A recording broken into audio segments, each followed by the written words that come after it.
Hello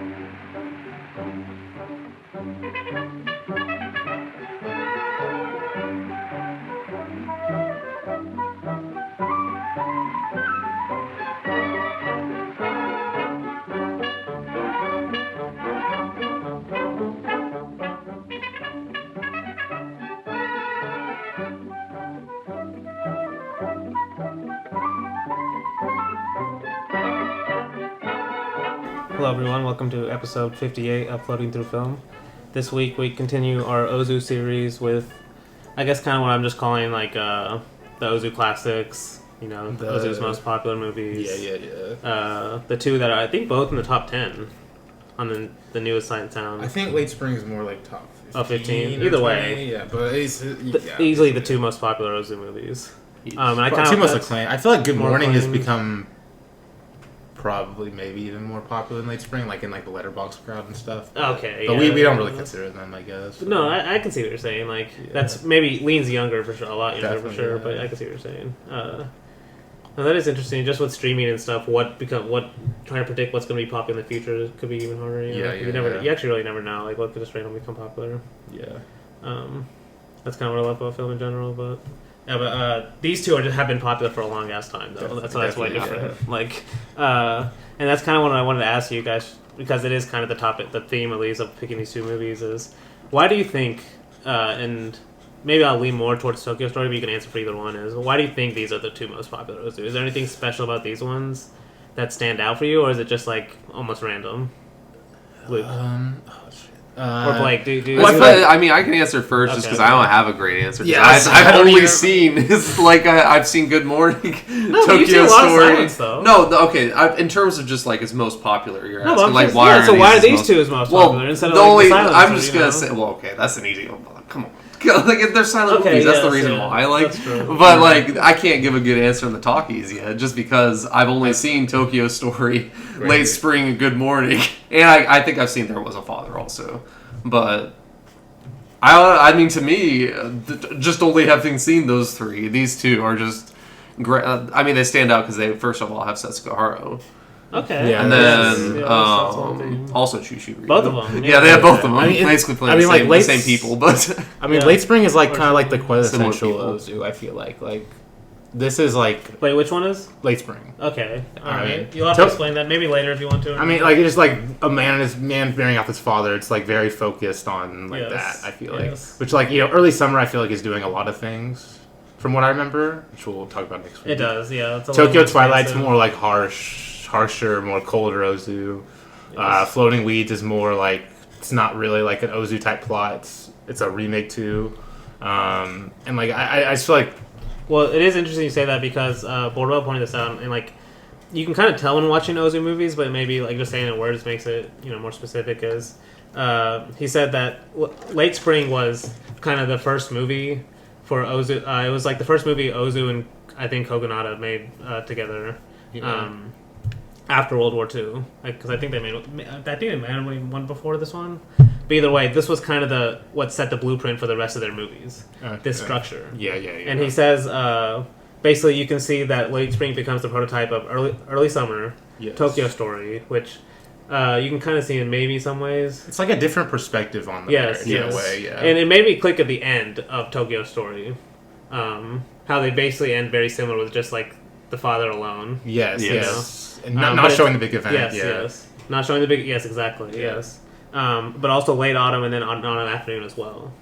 Yes. I'm pretty sure those last two... especially autumn afternoon centers around a daughter getting married.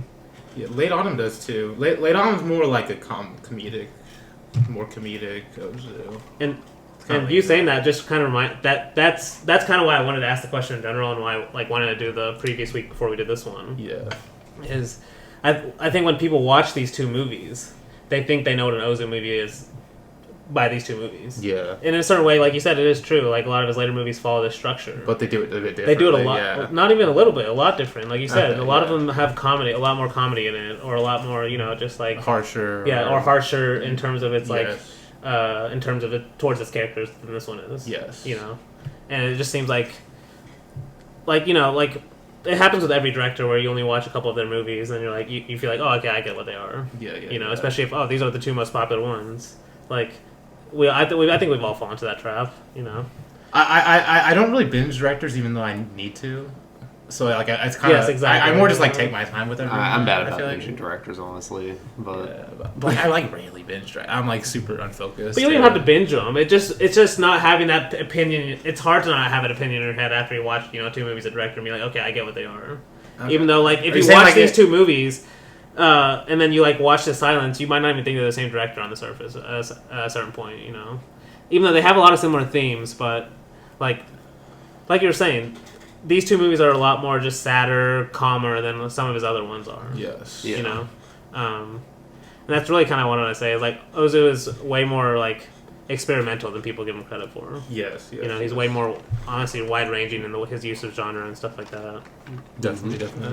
Yeah. But that leads me to, kind of, like I said, every week I wanted to kind of have one aspect of Ozu's form and one aspect of his content that I like.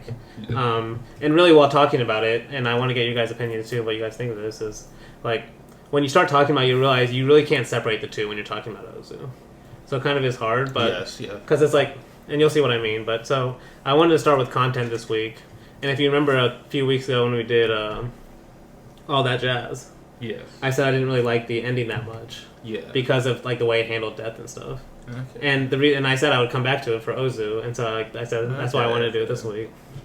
Because, especially Tokyo Story, but honestly both these movies, in their own way, are like the central theme is about death, in terms of how every character in the movie is dealing with it. Yes. Especially in Tokyo Story with who I think is the central character is the mother.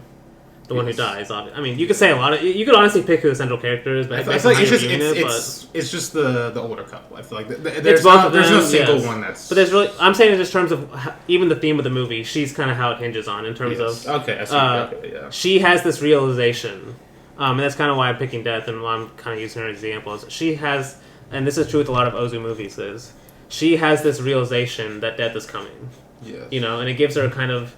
There's a sadness to it, but also peace. Yes. Right, and especially with her, like the scene in where she's talking to the kid, like the great shot where it's like they've just come and like they're like talking. They've just come to the son's house. Yes. And she's talking to the grandson on the hill.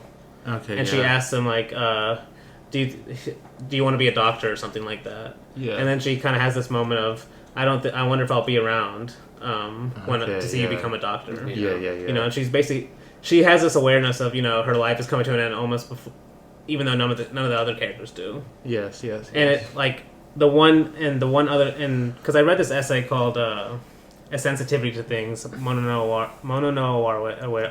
Aware, yeah, in Late Spring and Equinox Flower, and it's that concept Mono no Aware. Even though I can't say it well, it's a beautiful concept. How he describes it is a sensitivity to things. And he says Ozu's Mono no Aware is a sensitivity to human relationships. And I thought that was a great way to show that. And the reason why I think he's so central in that is because he acknowledges what death is to certain relationships and how it can change them. Yes. Right? Yes. And that's not only physical death in terms of Tokyo Story, but why I think Late Spring works so well is it's the death that happens even when a marriage happens. Yes. Right? She's basically like his daughter is taken away from him, basically. Yes. Like. Yes. Right, and they're having to both start over. Yeah, start over. Right? Yeah. And so that means to start over, something has to die. Yes. And that's kind of the whole point. Is like, and that's why I think Ozu is so honest about death. It's not that he's just depressing about it. Like he just has like sad music and everyone's crying. You know, like where a lot of movies might handle death. And then they'll just move on or something. Yes. It's like he's more honest about it in terms of like he might not even show the death itself, but he shows that like characters will have to move on after. Yes. And they'll actually have to deal with that. Yes. So before I move on to form, is there anything that comes to mind when I go on that spiel for you guys? Ozu and death. Yeah. Well, what you said about Tokyo Story, at least hinging on the mother, and the mother being about like the death thing. I mean, there's obviously that one, the one with the child, but then there's the one at the train station. Whenever she's like, "If anything were to happen to me, don't worry about coming." Basically, to the kids before they leave on the train. It's like a premonition, like she knows what's about to happen. They even say that later on. But what I really liked about you saying it hinges on her is after she dies, all the scenes of them just sitting at that table in the same room that she died in, basically just reminiscing about the past, right before what you just said about their lives having to move on, and maybe moving on too quickly, or something like that, or yes. Like, no, I don't know. We'll bring that up because we'll definitely bring that up. Yeah, that's one of the amazing things about Tokyo Story and why I liked it even more this time. It's less just straight up depressing than I thought it was. Yes, no, it's not. Because when I thought at surface level, you think, parents die, or one of the parents die, children are too late to realize it, and they have regrets about it. Yeah. But that's not really how it goes with all the kids. They all have their own separate reactions, kind of, and you kind of judge them how you want to. But yeah, we'll talk about that.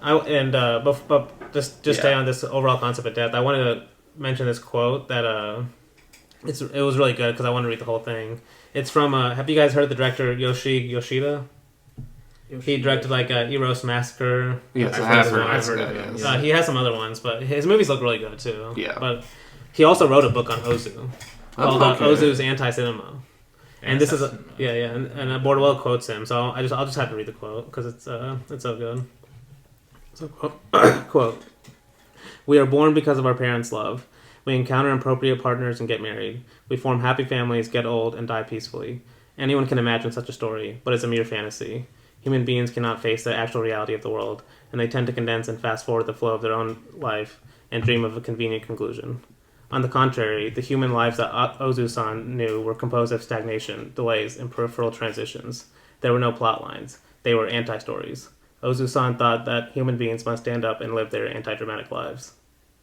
I just love that, because it's kind of like this whole point I've been saying is Ozu's honest about death, but it's not just depressing, it's just he shows characters standing up and actually having to live their lives, while still being honest about it. Yeah, it's just a part of life, basically. Yes. Yeah, and we did say last week, I know, or one of you guys definitely said last week how it's like he is just a slice of life director where these, you literally just feel like you're walking on a moment in these people's lives. Yes. And a family crisis, and then they have to move on, just like we do. So. Yep, exactly. Usually by train. Usually by train. Yeah. Or someone looking out a window or something. Yeah, I've heard Donald Ritchie asked him Ozu why he featured trains so much in his movies, and then Ozu responded, "I like trains." Yes. But then he also said apparently just to create more because he realized he revealed too much about his themes and stuff. He said, "But I also like whales." Would you ever see any whales in Ozu? Well, yeah, that's the thing. I'm assuming he's meaning I like trains, but there's obviously he's trying to say there's also a deeper reason maybe to be more mysterious. But he probably just likes trains. Maybe he's saying it's not trains. Likes trains, honestly. But trains are, or maybe he's saying it's that's not the only reason they're in the movies. It's because I like. Yeah, that's what I'm saying. Yeah. There's another reason. Yeah, no. Yeah. Well, honestly, I think it's just that's what. That's what they used to get around. Yes, exactly. He's trying to, and that's what makes Ozu so great is, and that kind of, that'll honestly lead me to what my topic was going to be for form, because it really was just going to be form itself, and the fact that Ozu is really at his purest level, he is a pure formalist. Okay. He's a formalist first, and and that's kind of what related to what reminded me when Blake talked about the trains is, and really why I picked form and content with Ozu, and is. When you start talking about his form or his content, you really can't talk about one without the other. Oh yeah. So when you're talking about Ozu, when I love the fact that he's a formalist, he's also very strict on being very specific in talking about the Japanese family. Sticking to that one topic. And showing all the different ways, mainly with these later ones I'm talking about. Yes. But basically, with this one kind of structure of daughter getting married, usually, or some kind of death in a family happening, he finds all these different ways to show it. All of his movies look different to me in some way. He's always finding just new ways to shoot signs or new ways to shoot mountains. And the thing is also I often kind of forget a lot about those things, so it makes rewatching them exactly too, because they all kind of blend together in a way. Yes. But when you watch it, you realize it's not really. It's different. Yes. You actually have to be in it, and you're that's the thing. The feeling you get is Ozu almost, but then when you watch every movie, it's there's a newness to everything. Yeah, Even within the movies. But I have to bring this quote up again because it's just like a cliche at this point for me to bring it because when I mentioned that Yoshiga quote of there are no plot lines, there's only anti-stories in Ozu basically. It just reminded me of the Money Call quote of, I think there's a bug in your mind that demands that it should start from here and finish there. It's the bug of linear narrative, and the experience of life is not like this. And I think that's like exactly why Ozu's movies are so good, because his movies do at least feel like they capture something about the experience of life a little more than most just like movies do, if you think about it. Because there's I notice like even just like at work or something, or like just in your everyday life, you'll notice when something like crazy happens or something, people will say, "Oh, it was like a movie." Yes. And what they mean is like all of a sudden there was like heightened emotions at something, and so like there was like a movie. It wasn't like normal life. Yes. But Ozu's movies are almost like opposite. Like you're watching like, oh, that was like normal life. Yes. It's almost like the opposite of reaction. Yeah, well, even just like normal life, but like the heightened moments in normal life. Yes, exactly. Yes, that all of us will experience to some. And that's what he realized the power of form or just film can do, right? Is just giving you that moment visually that you can only have, right? Yeah. When you like, obviously we're going to talk about with Late Spring, of something with the vase. It's like that's something you can only do visually. Yes. Both in your own life, but also even on film itself. That you can't do in a song or something. Yes. But like I think Blake said this earlier about how Ozu's films are kind of like the slice of life. Like I think he is like the slice of life director because he literally if you think about a slice of life and just in terms of like a timeline of a family, he literally sticks to that slice. He doesn't show flashbacks. He doesn't show like flash forwards or something, or even like. He doesn't even give you much backstory on the characters themselves. Yes. He sticks to that slice of life and just their actions within that slice. And that tells you all you need to know, basically. Yes. And he does some creative stuff with his camera and stuff. Puts his camera in the right spots in the right time. Yes. But that's the whole point, though, right? Like, that phrase always stick in my head, like the bug of linear narrative, because Ozu's like the opposite, right? He's not trying to tell some cohesive story where now the kids feel like they feel happy, or they feel like a sense of regret at the end. Everyone's completely redeemed. Yeah, or something like that. No, it's like the kids just leave, and honestly, they can't. Some of them can't wait to get out of there. Yeah, they probably won't really remember this. Yeah, they don't even stay the night. If you think about it, it's kind of crazy. Never mind. I said something that was kind of. I said they won't remember it, but I was thinking of the little kids. But you're thinking of the. Honestly, that kept getting confused in my head too, is how to take notes on them. Yeah. Because which ones are the kids? Yeah. And that's kind of what I love about Ozu's movies. He doesn't have a central perspective. Yeah. So it depends on how you're watching the movie, is who are the kids or who are the grandkids. Because to me, they are still the kids. In a way, yeah. And they're still the parents. Yeah. And the grandkids are kind of just side characters almost. So, like, they're not even in the movie that much. Yeah. But, because he does have movies where the grandkids are more important and stuff. Yeah, and in this one, it's like he's substituting. We'll get to it when we get to Tokyo Story, but in a way, he kind of flips like how he deals with children. He deals with the adults in that way, in the adult children that way. Yes, that's why I call them children. Yeah. That's what exactly. No, exactly. But to stick, because I had a couple more points I wanted to mention with this, just like Ozu as the formless, really, and I think it makes. This is true. I feel like this way with all movies, really, like especially the movies I like and why I watch them. More importantly, but not Ozu. Bordwell says, in a formless approach, a film is not a text to be read, but it's an artifact used by a spectator to produce certain effects, of which meaning is only one. And I don't know how complicated that sounds, but basically he's saying like, when for someone who's making a film as a formalist, is they're saying the meaning of itself, it doesn't have to matter only. Because there's some people that watch movies and are like, okay, what does it mean? And that's all they have to take out of it. Is like, it doesn't mean anything, Yeah. But you can tell there's like Ozu actually just cares about the craft itself. Just the object. And like we're gonna talk about the vase scene later, and why I wanted to kind of get through this to mention that was that vase scene can be literally, it just like you feel something when you watch it, and it makes sense just visually before it means something. Before even you have to put it in words. It really like.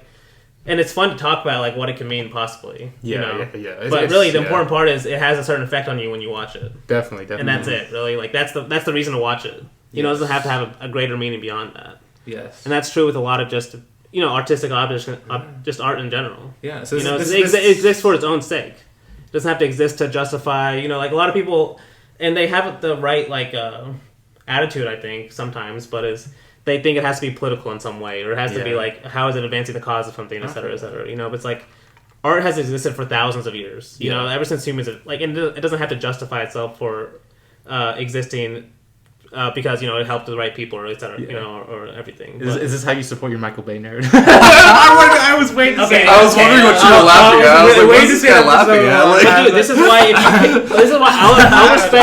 I'll respect anyone if they can defend it, though. Yes. If they can prove to me that, like I can defend with Ozu, is he put the time and work into it. Yes. At a level few other people ever did. But like some people will make these arguments for people that are obviously not putting the work in. Like a Russo brothers movie or something. Yeah. You can just tell just by watching it. At a certain point. Especially those quotes that came out this week. They said, the AI movie. Exactly, dude. Oh, but let's stay off that. We'll stay off that. It's tainting our episode if we talk about it. But no. But the last thing I want to mention, because I think this is kind of just ever since at least these words have been sticking in my head while watching the movies, and maybe they'll help you watching the other ones. And maybe we'll notice some of these in the while reviewing them. There's like 3 words that he mentioned, kind of like with Ozu, that or at least 3 that I wanted to point out was that you'll see in Ozu movies, like in the structure of how he writes the characters and stuff, him and Kogonada, or just what he shows on screen is there are like a lot of parallels in his movies. Yes. It doesn't matter if just even within the shot or within the characters, etc. There's a lot of repetition.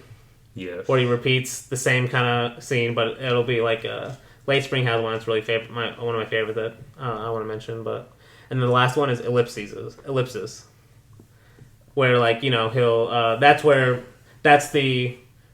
we see her about to get married, and then he doesn't show the wedding, and then he shows it after. Okay, yeah.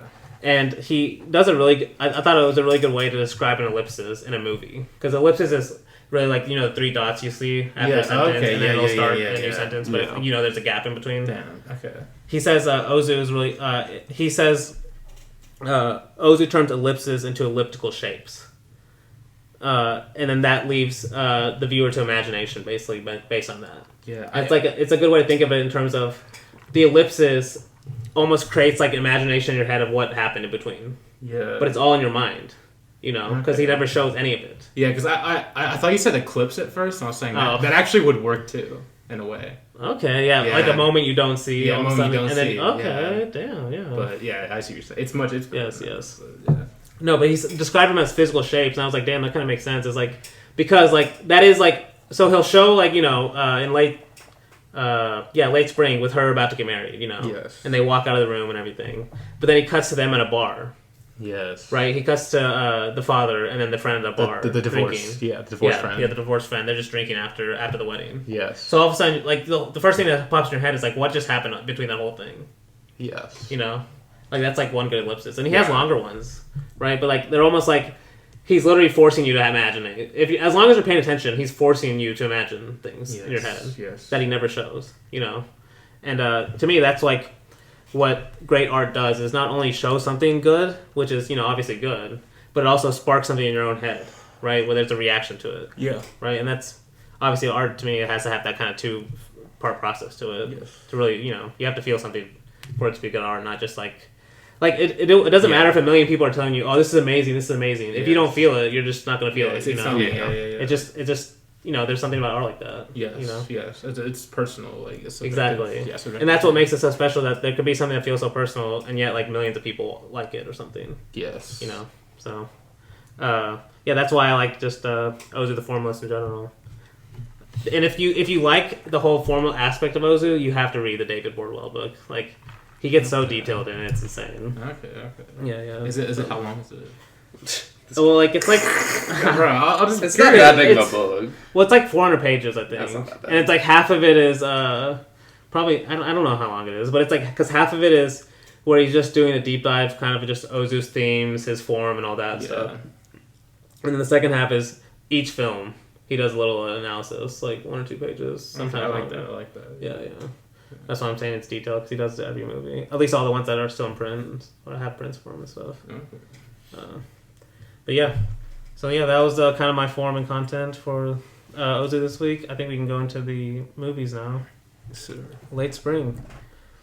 What stands out about Late Spring for you? Is this your favorite Ozu? Because I think it might be mine. So maybe you can save it for definite. It's top 3 probably for me. All right. But yeah, I mean, I kind of already said it though. It's like it's quintessential Ozu. I love how like simple it is, in a way. Like it kind of does feel like one of his more simpler ones, but it still works so well. Okay, yeah. And I feel like it's hard to like praise this movie because praising this movie just proves praising Ozu as a filmmaker himself. Like you couldn't out the same praise as like all his movies. Exactly. You know? So it's like it's kind of tough, but yeah, like that's basically why. But that's why at least it'll be fun to talk about at least some of our favorite aspects of the movie specifically. Yes. I didn't realize it when I picked these 2, but these are 2 of the 3 Noriko movies where she plays Noriko. Yeah, no, I was wondering the character name, but it's not the same character, obviously. But it's the character name is these 2, and then also in Early Summer, same name. I'm pretty sure that's her name in Early Summer. Well, no, I'm saying is it what's her name in Tokyo Twilight? Because I mean, she's not the main character in the movie, but from what I read, she's Takako. She's Takako. Okay. I'm pretty sure those 3 are the Noriko movies. They're called the Noriko trilogy or something. Gotcha. Okay, gotcha. But I mean, Ozu and Kogonada are stupid. Like they know what they're doing when they name them. When they name her the same character name, right? Because but it makes you think. Then why? Yes. Because there are like they said, both there are some similarities between the characters, but there's also a lot of differences. But that's why I was saying like it'll be fun to talk about the movie specifically, because once you start getting deeper, it's like you notice a lot of the differences. Yeah. The more you kind of, like you said, watch the movie itself. Yes. But I don't know, Blake, what about you? You didn't say what stands out to you about Late Spring? Well, this is the reason why I said whenever you ask me what pops in my head in our first episode, what pops in my head whenever I think of Ozu, I answered Setsuko and Close Up. It's because of this movie, her fucking just her smile and the first 15 minutes of the movie, you understand why this guy would basically throw away his fiance for her before she basically tells him not to. I mean, this is you completely understand, but that's one reason why. Obviously, this is like the Setsuko Hara movie, basically. I didn't really think about that. All right, it's it's kind of just okay. I don't want to say it's. I feel like it's. She's the most central character, maybe. Yes, it's the most central she's ever been. I know it was a movie. Yeah, because I mean, Early Summer has a large cast. Tokyo Story, it's a larger cast, but I feel like this one is there's not as many characters. It feels like it's just her and Shishirio because her mom and the aunt, because her mom died, which is another thing with death that you talked about. Yes, or people dealing with death. But it's just people dealing with it, and it's kind of just that awareness of it. Yeah, even if they never talk about it, like in that case. Yeah, where it's only kind of we never even learn about how her husband died until they ask about the picture kind of halfway in the movie. Oh, that's a Tokyo Story. That's a Tokyo Story. See, damn, I'm already getting confused. Talking about, but to stick with But to stick with Noriko and late spring, Borwell made a point where he says that, this is the movie where we kind of get this new archetype for Ozu is what he calls the mysterious heroine. I was like, oh, damn, that makes sense, because that's one of the best parts about Setsuko Hara in a lot of her movies, but especially this one. Is you do, on a certain level, you do feel like you're kind of seeing her emotions in a scene, but then you also feel like you don't know what she's truly thinking a lot of times. Yes. Yeah. Like you said, when she does reject, does it feel like she's rejecting the guy? She's kind of, to me, it almost feels like she just understands it's too late. The guy's already engaged. She doesn't want to ruin that, and that's another kind of awareness she has, is that's why she accepts the marriage at the end too, is she realizes at a certain point this is just the way the world works. Yeah. She'll just make too many people depressed if she doesn't get married. Yeah. I'm not saying that's the only reason she does it, but it's yes. Even the friend that gets divorced is telling her to get married. It's just that's just part of life almost, and that's just an awareness of Ozu has with all aspects of life, not just marriage. But it's marriage to him is one of the obviously it's the biggest moment in a lot of people's lives. So it makes sense. But yeah, so like that the whole mysterious heroine aspect is because you mentioned her smile, and I was thinking about watching it this time. Is there's a scene when she's like talking to the son, like to the I guess her nephew. Yes, the little kid who's yes. like who's grounded. He's grounded. Yeah, teasing him and stuff. Like her smile in that is different than a lot of her other smiles. Yeah, and it's like damn. It's like even when she's smiling, like she has so many different kinds of smiles. Like a lot of some of them are she's trying to hide something or she's sad, but sometimes she's actually happy. There's one where like to mention the when we kind of realize that the guy she bikes with is not going to work out is we see him at the concert by himself. Yeah. And then it cuts to her. She's smiling, but she's walking down the street. It's almost like she's smiling, but she's kind of sad also. It's like she, it's like... I mean, he's kind of using the setting where she's in as an emotion as well, along with her. Because is she alone when she's walking? Yeah, she's alone, and she's like walking down the sidewalk, kind of. So in a way, like he's using like the alone, her being alone, as also it's like a kind of like a behind the mask of her smile in a way. I feel like maybe. Yes. No, exactly. That's like kind of what I'm saying. It's like that smile can mean so many different things. Yes. And that's what that's really great acting too, because you still feel it as well. It's not just it's like I said, you have to watch it too. This is like this performance of her is like one of the greatest of all time, in my opinion. Like one of us picked her, right? I picked for this one for the 40s. That's but to kind of go with the same theme is he also says that Ozu introduced not only a new heroine but also a new type of father figure as well. Yes. And he calls this one a more wise... here, I'll just read the quote. Late spring presents a new father figure, as mild as Mr. Toda and as selfish as Horikawa and There Was a Father, but now wise in recognition of freedom of choice and the need for mutual happiness in marriage. And so basically, like... And it kind of feels weird talking about it, in 2023, talking about... this is 1949. Yes. But for 1949, a father being like... not forcing his daughter to marry, like not being mean about it or anything. Yeah. That was like, modern almost. Yeah. And that's what makes this movie so great in a lot of ways is, in a lot of ways, she's more conservative than he is. Oh, yeah. Right? Like, he's the one that wants to get remarried and she doesn't want him to. Yeah. And but normally it would be like, sorry, Ozu does kind of the flip in that in Equinox Flower too.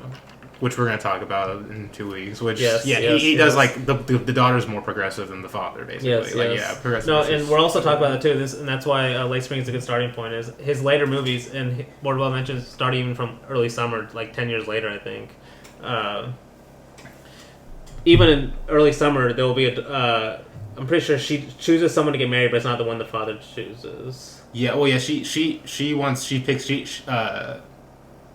She wants to marry this guy, but her father wants like a different guy. Doesn't want her to be able to pick her partner. Yes. And that becomes even more progressive as she gets to marry the one. Yes. But the father's still okay with it, even if he doesn't want it. You know, and that's kind of what I'm talking about in terms of like this kind of more this new father figure. Anyways, you could still interpret him as traditional, but he's still kind of more just.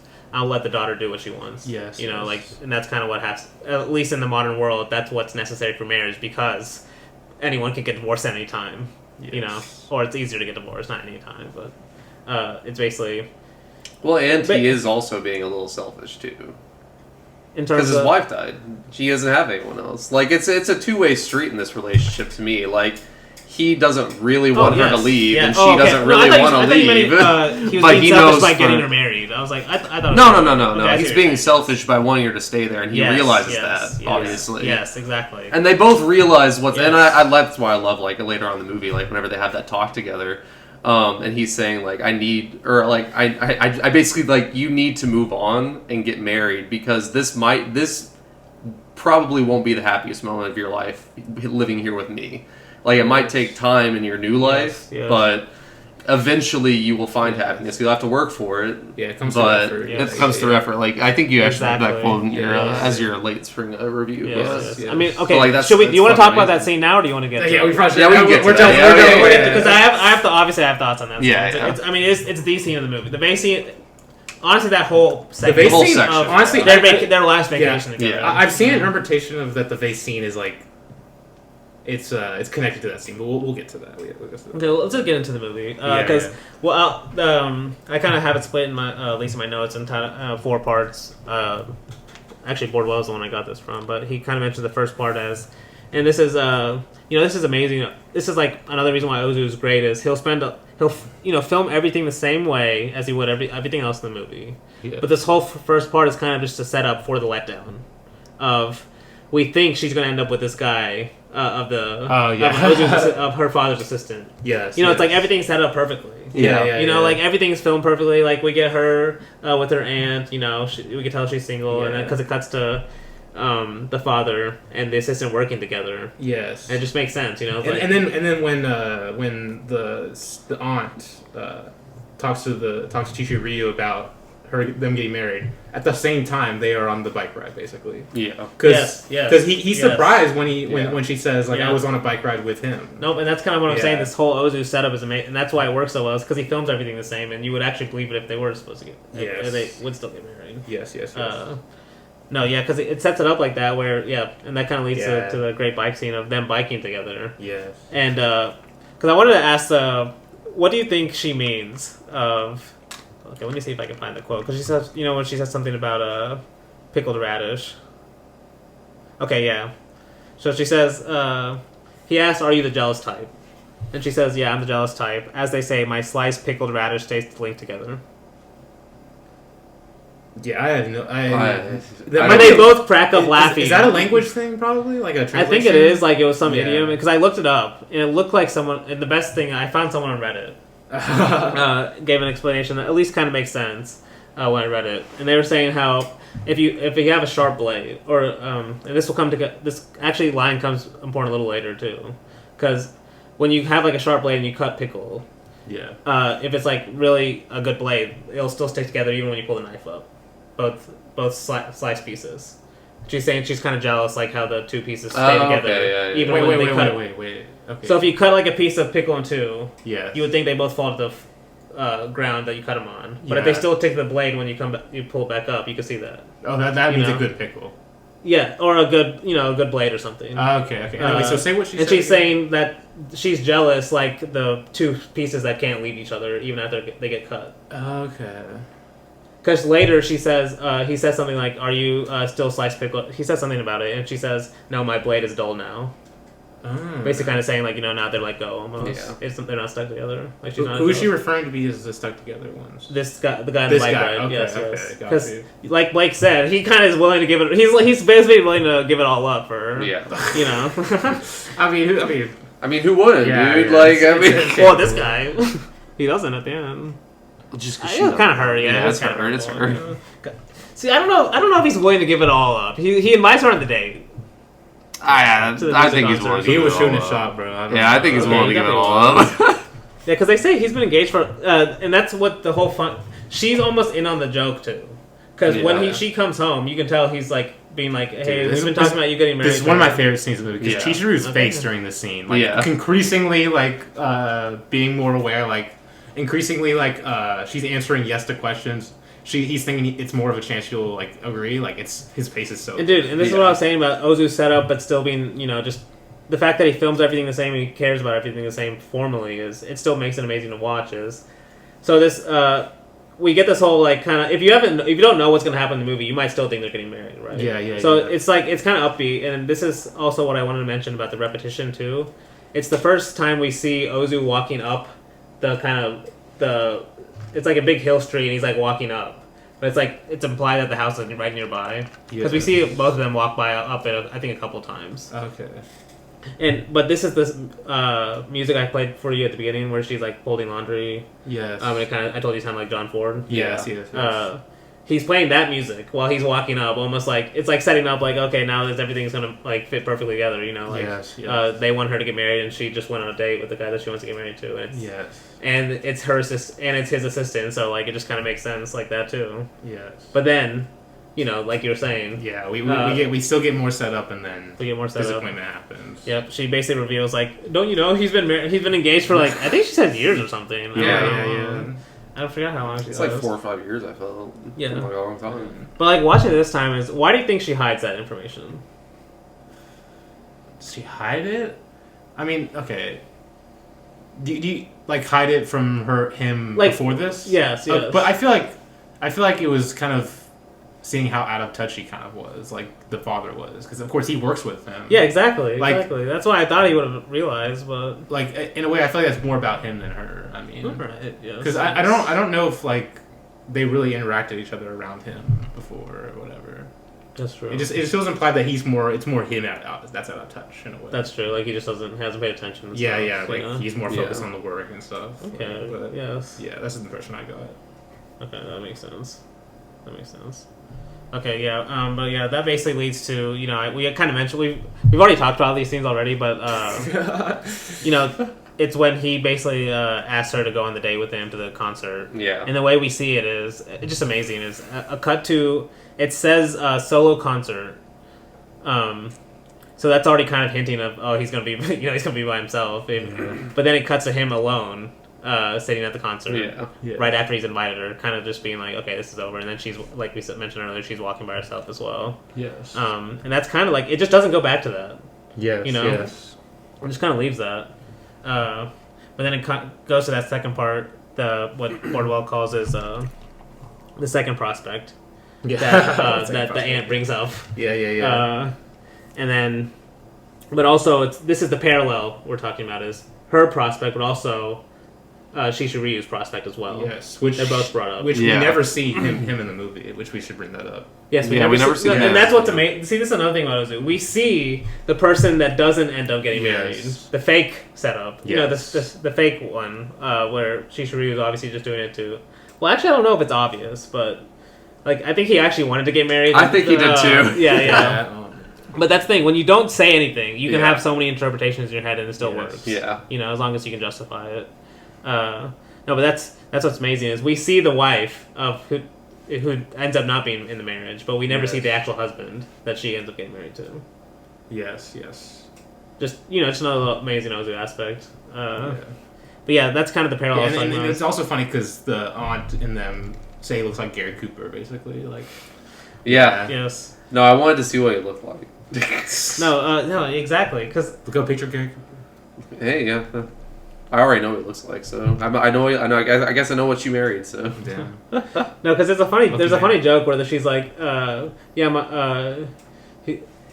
aunt said he looks like Gary Cooper, because it's right after I think she'd seen him for the first time. Yeah, and she's like, and then she's talking to her friend after. He's like, yeah, my aunt said she looks like Gary Cooper, and she's like, but I thought she looked more like I thought he looked more like my electrician. And she's like, but doesn't your electrician look like Gary Cooper? And she's like, yeah, he does. Yeah, she's like, okay, so he looks like Gary Cooper. It's like, okay, like he just like makes your emotion go up and down. Like, that's just clever. Like that's just funny. Yes. But see, that's actually the second friend interaction, because this friend character is actually one of my favorite watching this time. Honestly, because she's good. Yeah, no, the first time is like when she comes and basically reveals to Shishiryuu that she's kind of the modern woman, and she's gotten a divorce, and you know she's willing to get remarried, and you know, compared to Shishiryu's old ways, maybe. Yeah, I don't know if you agree with me about that, but. But anyway, that's when she starts talking to Setsuko Ahara by themselves, and they're kind of like gossiping together. And these are just the moments that make Ozu movies feel like, you know, real people. Yeah. Right? Because they have these little moments like this where they're just talking, you know, they're just gossiping with other friends and stuff. Yes. Because there's one moment in this that I wanted to point out specifically, is when they both like, they're talking about this friend, I guess, I don't know if it's a friend or not, but some other woman that got married recently. And they're like, oh, where's he from? And they name some like random town, and they both just crack up laughing. Yeah. I'm like, okay. And I was thinking, okay, what is the town where if someone was like, okay, he got married to her from this place, where you would just start cracking up laughing, but you know, but be like, okay, just from the place alone, that would make you laugh. I know a place in Arkansas. Huntsville. No. Wait, is that the KKK one? No, that's Harrison. Yeah. If you said you met a girl from Harrison, exactly. I would be like, whoa. But see, they never explained why they laughed. So I was like, okay, why is it that this place is like all of a sudden they're just like cracking up? Yeah, but Arkansas is different because that's because of racism. That's because of racism. Yeah. But that's why Ozu's movies like there's just like little moments like this that make them feel realistic no matter where you're watching it. It's like you can imagine, everyone has their own place like that. Yes, you know, if you're from a certain place, you can name another place and everyone will just understand. You know, you don't have to say anything else. Yes. Even though we don't like, I don't even know. I don't remember the city she says, but like, it still makes sense when they laugh after she says it. You know? Yes. No, but this is because the reason why I love her because she also has another quote that kind of is like, it's not only the theme of this movie, but it's just the theme of a lot of Ozu's movies. Is because it's the way she's defending getting divorced, but she's willing to get married again. She's like, I've only had one strike. Next time I'll get it. Yes, I love this quote. And then she said, Hara says, going to bat again, and she's like, sure, I just had a bad first innings. The right ball will come. The right ball. Oh my god, it's such a good quote. See, and that's like the theme of Ozu movies too. It's like even if bad things happen, just the right ball will come. Yeah, you know. He also like baseball, so. Yeah, he does. We get some shots of kids playing baseball in this one. Yeah, and then. Or is that in Tokyo Story? There's also it's in Late Spring. Okay, yeah, it is. Yeah. But yeah, he also has like people watching baseball. Well, that actually leads us to this scene that that's actually kind of if we're going chronologically, we've kind of been going chronologically, but sort of. But at least where I am in my notes, we're not going. We're not following the bug of linearity. That's true. That's what I like. Yes, but at least to keep it somewhat structured, though. Yes. Because that's the thing. Ozu's does have it's like a tight narrative that you can follow at least in your head of what's going on. Yes. But that's not the only reason you're watching it. Definitely. And if you are, you probably don't want to watch it all, though. That's the whole point, you know. But there still is something that there are still very strict rules, narrative rules and stuff. Like you can, all the story structure makes sense, basically. Yes, you know, it's not like you just fucking around, but because. It leads to that baseball scene we're talking about because this is where the scene earlier I was talking about with Noriko talking to the kid that's grounded. Yes. In his room for damn, what does he do? Probably what's he? I think no. He says I think he paints his house or something. Okay. I think that's. I don't remember what. I don't remember what was either. It's either he paints his baseball bat or he paints his house and he got paint everywhere. I think it was he paints his baseball bat and he got paint in the house all over the house and his mom grounded him. But yeah. The kid is what leads us to the aunt house, the aunt's house, and the aunt is the scene is important because the aunt tells Noriko that for the first time that her father wants to get married. Yes. So and this is kind of that aspect of Ozu's parallels that he has a lot, and the parallel of this one of basically we get the reactions of both characters of the other character getting married. So if the two central characters are the father and the daughter, yes. In this movie, he sets it up to where we get the reactions to both of them of losing the other one to marriage. Yeah. Or a lot of times it would just be the father losing the daughter to marriage. Yeah. You know. In this one, we kind of see the daughter lose the father to, or at least in her mind, the daughter losing the father to marriage. Yes. Which is has its own kind of complications and obviously past to associate it with it. Yes, with the previous mother that. I don't think it's ever said how she dies, right? I don't think so. It's just implied in the war, probably. Yeah. Or steering the war, at least. Because I think we might have missed the scene, or, at this point, we're not going to chronologically, but there is a scene with the professor that she meets in the city. Yes. Yeah. Where when she brings the professor back to their house, he says something like, when she leaves the room, it's kind of when we get the most about her backstory, is when he says something like, she's looking a lot better than when she struggled during the wars. Like, she struggled a lot at that time. Yes. Just you two or something. Yeah. And it's kind of implied, like, this is why they're so close, is because they went through World War II, basically. They went through World War II together. And that's, Late Spring is just 4 years after. Yeah. Yes, yeah. But that theme of what happened, just post-World War II Japan is in all of his movies. Yes. Oh, yeah. Especially into the characters either having fought. It's in most movies and Japanese cinema after that. So especially if you're trying to be realistic about Japanese life at the time, you have to talk about it in something. Or at least it has to have some kind of atmosphere to it. There's just so much trauma involved. Yeah, it's impossible not to. Yes, especially if you're just talking about the character. You're trying to have realistic characters. Yeah. But what makes those special is it's all just implied for the most part. They make brief references to it, but it's all that he says that one line of something like Noriko is looking a lot better since the war or something, and then everything almost clicks. Okay, now you can see why they're so close and why neither of them want to lose each other. And that's what makes the speech. The speeches we've kind of been talking about throughout is. The speech at the end so much better is where they both have this realization of this is what marriage is almost, at least in their minds for both of them. Yeah. Yes. But what makes this scene special is her initial reaction is like almost she's like angry. Oh yeah. You know. Well, it makes sense because like she wasn't like angry at her father's friend or her friend. I can't remember like what man and what older gentleman in her life is getting okay. Yeah. Because he's getting remarried, and she calls him like he already you dirty, is. She's like you dirty dog yeah, or something. Yeah, or but dirty they're all swine. laughing Yeah. too. But she's like joking, but she's serious. Yeah. And we might think she's like semi joking at least at the time. But then whenever she actually gets mad at this part, true. you're like, oh, okay, she actually is really serious about this about like that thing that he's saying, like she's more conservative than her dad. So. Exactly. No, yeah, no. Exactly. Or more old fashioned. Not even the same. In terms of what you mean by conservative, you know, because you would think the one who's more okay with getting remarried would be the younger one. Yeah, it would be the younger one. Yeah, but she's the one that has this. But it's obviously for reasons that once again, it's all you can do is kind of think of is it's probably has something to do with the mother. Yeah. You know that they lost or something, or just the life they had already together, and she doesn't want to lose it. Yeah. And I think she even says something like that at the end too. Is I don't want to lose the life. I don't want to lose the life we have. Yeah. And that kind of. It's in that speech, it's in that part. Well, so. But that leads me to at least to talk about the no play they go to. Yes. Because apparently this no play, I forgot what it was called, but this play actually has a very similar theme to this. Oh, really? Okay. Yeah. But what makes it so special is the play is going on, but the real drama in the movie is basically her facial reactions. Yes. Of first she's watching, and then just this is where Ozu gets basically his silent cinema influences. All of it is just eye line matching of her turning her head, watching basically the woman that she thinks is going to marry her father, and just basically kind of almost like glaring at both of them. Like she like turns her head back and forth multiple times. And basically just not paying attention to the play.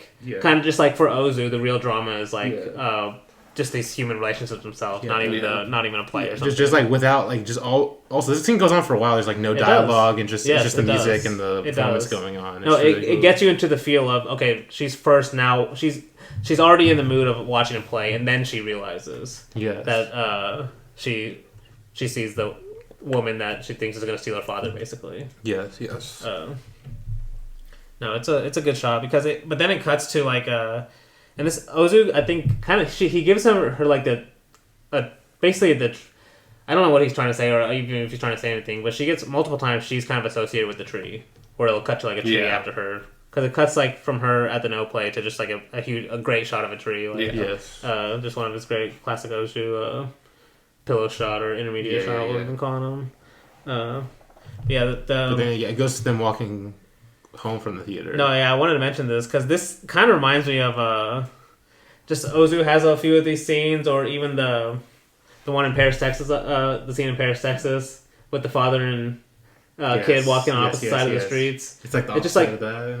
It's like the opposite of that, but like just that aspect of child and father walking on the street together on opposite sides. Yes. This one is like they're mad at each other and they're both adults. Yeah. But at the end of the day, it's still like a father and daughter mad at her father and running away from him. Yes. It just like it's just part of life. It's not gonna be like a huge thing in the long run. Yes, basically, yeah.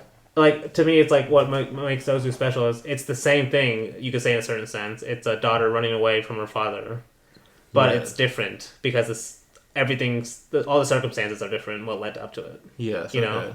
Like, in a different Ozu movie, it might be just a kid running away from a father. Yeah. But it might be a similar shot. Them on opposite sides of the streets or something. Okay. Yeah. No, but it is it's kind of like, this is where she kind of has to, she basically has to come to this realization of she will have to move on. And this leads to, at least what Bordwell says the third part of the movie is what he calls the Kyoto interlude, is their vacation together. Yes. I guess it's Kyoto. Yeah, it is Kyoto. Okay, yeah. Because I think it's in this one. Actually, no, it's in the other one. But both movies, Late Spring and Tokyo Story, they have like vacations. Yeah, the characters go on. But did you skip? If we're going, didn't she agree before they went to Kyoto though? About to the marriage? Yes. Did they? Let me make sure. I think they did before they went, and then I think you're right. Yes. Yeah, because we talked about the Gary Cooper scene earlier, but so kind of just chronologically then. the friend, they basically, she meets the guy, the new guy. Then she has the conversation about the Gary Cooper and everything. Yeah. And to me, at least, watching it this time, the reason why I think that conversation is important is I think it's Ozu in his own way admitting that she kind of has to see that he's attractive first, literally physically, before she's willing to agree to marry him. Yeah. You know, just like that is a part of marriage. Yeah. You know, like just find the person physically attractive. But yeah, I think that's why that scene is there, because that's literally the scene after is where she comes back home and she tells the aunt she's willing to get married. Yeah, and she's not like coming home like, oh, I'm gonna marry him, you know. She's like angry like that. She has to accept it basically. She's going to accept it. She's like angry at herself in a way. Yes. Well, and like the aunt's like following her around the house trying to get the answer from her. Yes. And then she finally kind of just like says yes, in like an angrier tone. Yep. Yeah. Yeah. We also get this right before that. We also get there's just a shot I like of the aunt talking to Ryu about how like we have to get an answer really soon because like this is where they're at the temple, right? Yeah, and it shows them walking up the steps. I love that shot. Yeah, and it's a little silent, like just a little comedic moment in an Ozu movie is because she takes that purse. Yes, okay, she finds the purse on the ground. She's like, "Oh, this purse is good luck." Yeah, and he's like, "Aren't you going to give it back?" She's like, "Oh yeah, I'm going to give it back." But then they start walking, and a cop all of a sudden walks in the foreground, like right in front of the screen. Oh my god! And then instead of turning around, she like just starts running away the others, and that's when they both go up the steps. Yes, and she's kind of running, and he's like just. And honestly, just made because they're brother and sister. Yeah. So it kind of just made you just just at least in my mind made me think of just they probably had other moments like this and stuff. Yes. Yes. Just like they're just still brother and sister at the end of the day. And that is a good moment. Yeah, I did skip some scenes honestly because I was. Yeah, I just really like that shot. Honestly, that is a shot. But yeah, I wanted to get to the vacation because both movies have like vacation scenes that are almost central. Yes. And the reason why I said I got this one confused is I'm pretty sure it might happen in this one, but it definitely happens in Tokyo Story. Is the beginning of Tokyo Story starts, if you remember, is there's a lot of opening shots. We don't know where. Yes. Especially as a non-Japanese viewer, Yeah. But then it cuts to them inside their own house. Yes. And so we think, oh, that's where they live. Yeah. But then later on, when they actually go on vacation, it does those same shots as it introduces the movie. Okay, I didn't notice that. It's almost like the narration's ahead of where the characters are. Yeah. And so like what we think are just random landscape shots actually are later introduced as places. So is this kind of him saying like... pay attention now because this is like when the story gets real. Like this is when the I mean, where the story really begins.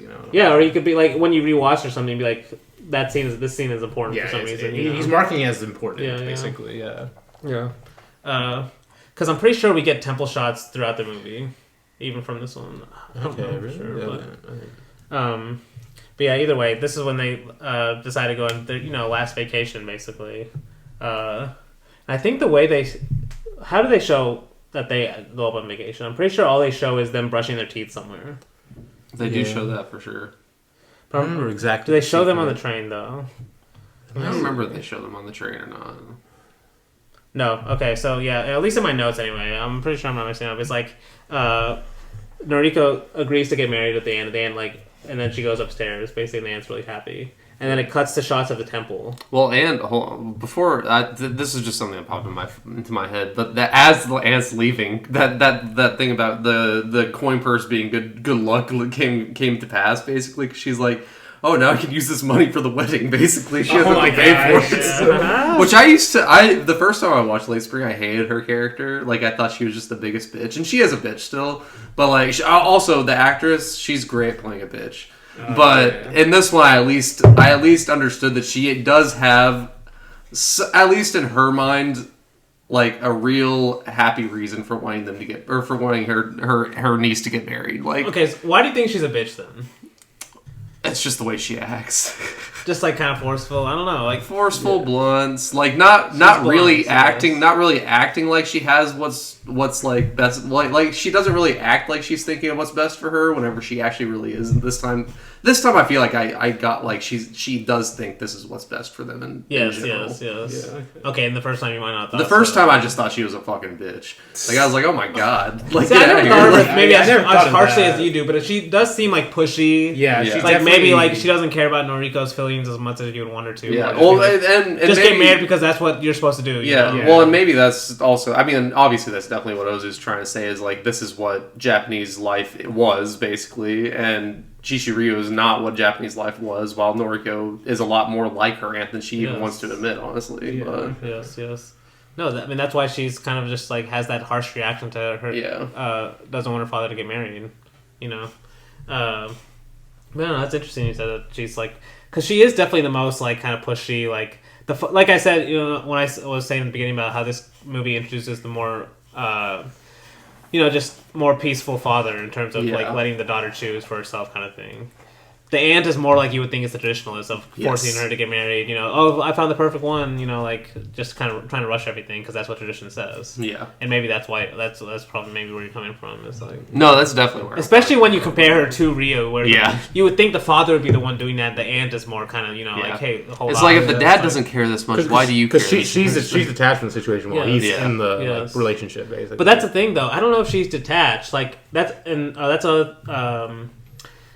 another part of where the wife's presence is felt without being there is it's almost like she's trying to be like, of course he doesn't understand, but like if the wife was here, she would be doing this for me almost. Like she feels like she has to do this for Noriko because there's no wife there being like this can't happen. And also if the wife was still there, Noriko probably wouldn't be acting the way she is. Like it's heavily implied that way this entire movie. I think even Noriko says, or maybe Chishiryu says that. One of them say that. It's implied like they got through the world together. But they got through the war together. Yeah, and probably without their wife at least at some point. No, it's definitely implied like that. So. It's like the aunt is. This is what's amazing about Ozu's movie is even if you don't like a character, you can still kind of empathize where they're coming from. Yeah. Maybe if you give it. Oh, we're going to talk about that in Tokyo Story for sure. But okay. All right. But really, we're at the vacation. There's a scene where she meets the professor with his new wife this time, and she kind of takes back what she said. Yes. It's almost just the idea of just seeing the person changes her mind. Yes, it's like she's way nicer than what I imagined. Which is kind of a parallel to her seeing Gary Cooper for the first time. Yeah. No, but it's also a good lesson just for anything. It's when like, I mean, just when people hate on any other kind of person without ever meeting them or whatever, just knowing what an individual person is like, and just hating a group of people because of it. No, but it's a really good lesson. It's because like her, and this is what leads to the vase scene too. Like this is kind of just leading up to that realization she's going to have is this is what's supposed to be and her acceptance of it's like the hint of she's going to accept her father getting married too because she first accepts the professor being married to the new wife and everything. She's kind of almost like sad. You can tell she's sad about it. I'm not sad, but I think she says something about it. Does she accept it though? Because in the very next scene after the face scene. She's telling her, she's rejecting it now. She's like, oh, I don't want to do this anymore. Like, I want to be with you. Like, yes, but she does say, okay, well, the reason I say that is because when they come back home from that kind of trip they take out, and they're home talking, she says, I ignorantly said terrible things to Mr. Onodera, and that's the professor's name. Yes. And so she's kind of admitting of, basically, like, she shouldn't have said those things, and I took it as, she's also talking about her own dad, because I mean it's the same situation, But what were you saying though? Like, well, you want me to say what I think about the vase shot, or like? Yeah, because that really leads us to. Because I have multiple things I kind of think about. Like, it's like it's hard to say one, but like, one I really like is that, and one that I is kind of similar. It kind of ties into the next scene as I was saying before, is that in a way he's kind of by cutting that vase. He almost is like not allowing you to be too emotional about the scene because in a way it's someone who you would think that if you consider the next scene to be the climax of the movie, he wants you to save like the emotion for that scene, which I heard that's a good one. I also really like how her realizing Chishiryu falls asleep, and it cuts to the vase because at that point she's speaking enough. That's what she's speaking to basically. It's like a cutaway to the vase. Like she's alone now since he's asleep. That's the only thing. That's what she's talking to at this point. Yes, I like that. Yeah. There's also I think Donald Ritchie had one which I really like too. where he said that cutting the vase makes you imagine Noriko's feelings. Yes. Rather than like actually like. No, that's what I was. Because he cuts because she realizes he's asleep and then she kind of turns her head normally, and she doesn't have a frown on her face yet, and then that's when he cuts the vase, and then when he cuts back, she has the frown face basically. Yes. So in a way, yeah, it is kind of like. No, because I like it in a way. He makes and honestly, everything you answer kind of goes together. Yeah, in a way. Yeah. Like what you said about her having the conversation is.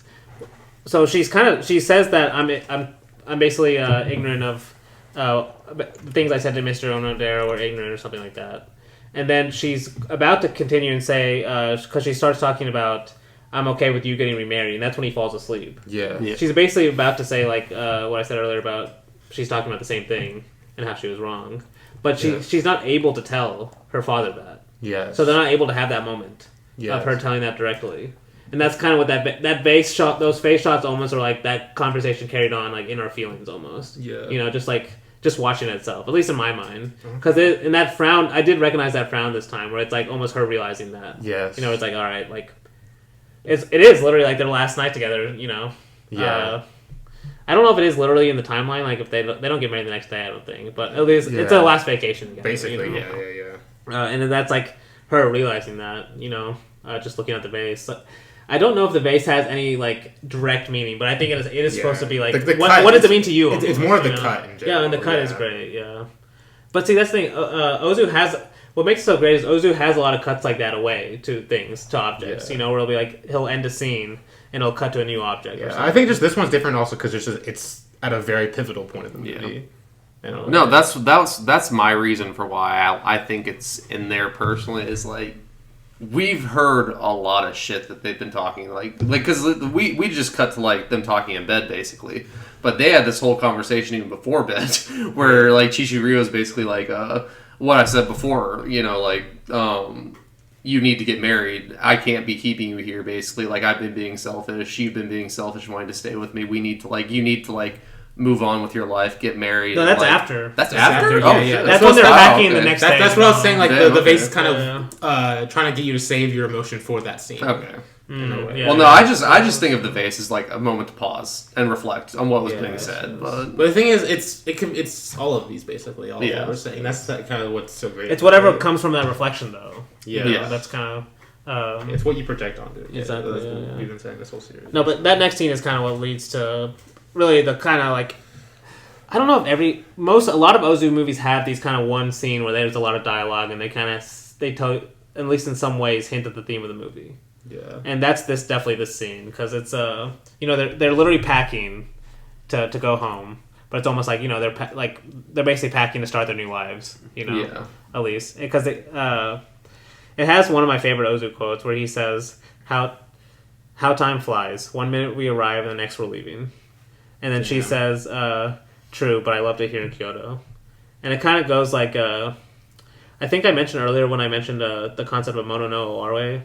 How he had mentioned how that concept has two aspects to it of beauty and sadness and kind of seeing the both of that in every situation. Yes. And it's like those two lines kind of emphasize both aspects of that. The sad part of what he says is like how time flies, 1 minute we're leaving, the next 1 minute we're coming, the next we're leaving. But then she also says, but I also loved it here in Kyoto. Just to show like both aspects. Like both are true, Like time flies, but yet you can still love going to a place. And that's the thing I love about Ozu. He almost has both moments like equally. He does both moments equally well, so you can never tell like what side he's really on. He's a very. His movies feel very emotional, but they're also very balanced too. I don't know if that makes sense, but at least when I'm watching. Yeah, I agree with you. There's some movies though. I feel like Tokyo Twilight. I feel like it's not as balanced. It's more. Yeah. He's not very comedic in that. More Martish, yeah. But I kind of love it for that. But yeah, we'll get to it. Yeah. I guess it's more detached, though. I guess that would be a better way. Yeah, we'll talk about it next week, though. We should save it, but that leads to the whole, I think it's funny because we'll talk about this in Tokyo Story, too, and this is another Noriko aspect that I wanted to mention is in both of these movies, she kind of has speeches of being selfish. But they're both in totally different contexts. Yeah. Like, in this one, she says she's being selfish by not wanting to leave her father. In Tokyo Story, she says she's being selfish by forgetting her husband that died. Yeah. Yes. And it's just like, but like it's like you still sympathize with her. Like you don't think she's really selfish, but she sees herself as selfish. It just I don't know. I just noticed that this time. I don't know if there's anything specific about it, but it's kind of just like another aspect of Noriko. Like it's the same but also different. You know. Yeah. But what do you guys like about the scene so much? I know you. I mean, it just gets me emotional every time. Honestly, like it just kind of perfectly like. I wouldn't say like wraps up the one. It just perfectly sums up the movie. Honestly, it kind of does. Like it's where everyone like everything's aired out basically. Exactly. Like the father's just voicing what maybe they've both been hiding ever since the mom died. Like that's what it feels like to me at least. Yes. Like they're just airing out everything they've both been trying to hide deep down inside for this time since her mom's been dead. So especially since they know this is like the last chance, maybe. Yeah. Because at least I'll mention the one. I think you mentioned part of the quote earlier, but I'll mention the part I like because he does say a lot. But the part that I think is central is happiness isn't a wedding. Happiness comes from a new couple creating a new life together. It may take a year or two or 5 or 10. Happiness comes only through effort. Only then can you claim to be a man and wife. And basically, like, kind of saying like you have to work for happiness. You know, it's like you can't just sit around with your father. Yes, exactly. You have to. Like, you kind of have to be willing to stand up for your own lives, like that quote I mentioned earlier said. Like, and that's what Ozu shows is humans have been doing this for... His movies are very modern, but they also feel very like they could be in any time period almost in some ways, you know, in terms of the stories they tell. Because, you know, that's what humans do, you know. Yes. And there's also this idea of you can't be scared of the new. Yeah. And I don't want to get, like... I don't want to get too much into it or anything, but it is significant, though, that the book that Yasujirō is packing is a book by Nietzsche that spoke Zarathustra. Oh, yeah. Yeah. And that's, like, one of Nietzsche's, like, central concepts is basically, like, why he didn't like a lot of religion and stuff was because religion tied people to the old instead of being willing to basically risk being scared, instead of being scared. People are scared of the new, basically, or being scared of the new thing, whatever that could be. You know, that could be a lot of things. You know, just how people have the same morals just because their parents did, basically, stuff like that. Just because they're scared of what something new could mean, really. And that's like that, and that it is significant. That's why he's holding that book too, because that's literally what this whole scene is about. Is kind of just you can take it as just moving on from marriage, but it's also just having this idea of anyone watching it could be of or you're scared of moving on to something new. Yeah. You know, you're scared of something dying to start something new. Yeah. You know, it's I find it also interesting. I feel like we haven't brought this up. Is that some people read this as Ozu like criticizing marriage in a way, or like just criticizing because he was never married, basically. Yeah. No. And I've seen people I follow on like Letterboxd kind of use that see it that way, and I find it really interesting because I feel like Ozu definitely recognizes it's just life, but it's just like you don't know if it's pessimistic or optimistic. It's kind of hard to tell. See, I think some people would in most movies when you see a marriage, it's optimistic. Yes. So just by it not being optimistic, people think it's pessimistic. Yeah, that makes sense. Yeah. But when really it's more like that. That's just if his goal was I want to film what everyday Japanese lives are like. Just like how most people's lives, their central thing in their life is their marriage. Yes. Think about most people. Like that's like one of the they have wedding pictures everywhere and stuff. That is one of the big events in most people's lives. Yeah, so it makes sense. That's the thing he focuses on. Yeah, he sees it as inevitable. Yes. What I mean, that's literally how humans are created. Yes. But yeah, no, that's why I don't know if he's critical of it though. Yeah, I don't think so either. I find it interesting people read that from it. But more importantly, though, I think he can be critical of it because marriage is not one thing to him. Like I just said, marriage isn't a wedding. Yeah. Right.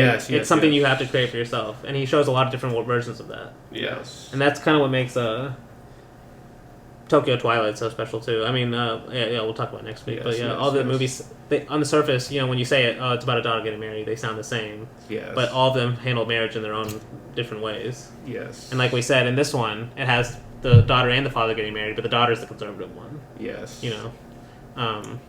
And that's why Ozu to me is so that's why I think of him as an experimental director, because he's experimenting in very minute details. Very subtly, basically. Yes, exactly. But that's why his strict style is so important. so you can almost notice those small differences. Definitely, yeah. But yeah, that kind of leads us to we get the great kind of just slow moments of seeing his daughter in her wedding dress, Yes, in her wedding kimono, and because there's this very similar shot in An Autumn Afternoon. Yeah, It's I've almost seen identical. the side by side. Oh really? Clips. I honestly just thought of that in my head. Cause Yeah, there are people who've done that, and it's very similar. It's very similar. Yes. Especially watching this time. Yeah. No, and that's what's cool about that one too, because it's in color. So it's almost like if you're watching like a black and white film director, and you're like, oh, I wonder what he'd have done with color. You get to do that with Ozu because it's the exact same shot. It's just color, you know. Is there any filmmakers that are like? I feel like most filmmakers have done color. I guess Chaplin did color. Countess from Hong Kong. Oh yeah, sorry. It's just so no. Keanu was black and white. You're right. But that makes sense. Why I don't He remember. Okay. Oh, that's terrible. No, but like other than Chaplin. Okay. Who Stroheim? I haven't seen any Stroheim. I mean, like Shimizu would probably have been a great in color. There's more. Vertov? Oh yeah. Okay, yeah. Vertov. I mean, there's a lot of silent directors. Did Eisenstein do color? No. Yes. No. No. I don't think so. Because Ivan the Terrible's in black and white, right? Is it? Yeah, Ivan the Terrible's black and white. Yeah, that's another one. See, that's what I'm saying. Yeah. Damn. Yeah, no. There's a lot of silent directors. Come on. The Lumiere brothers. I don't know if They hand stenciled theirs. Okay, yeah. Yeah, it counts. I mean, yeah. But yeah, well, see, when we do that movie, we'll come back to the scene probably too. Definitely. We'll have to mention it. No, but it doesn't. Like I said, like I mentioned earlier, it doesn't show the wedding. It just it shows. Actually, I wanted to mention the end of this scene too, because it does. It shows like at least the aunts. She must be superstitious or something a little bit, because I don't know what she does, but they all walk out of the room after the scene with her in the wedding dress. Yeah.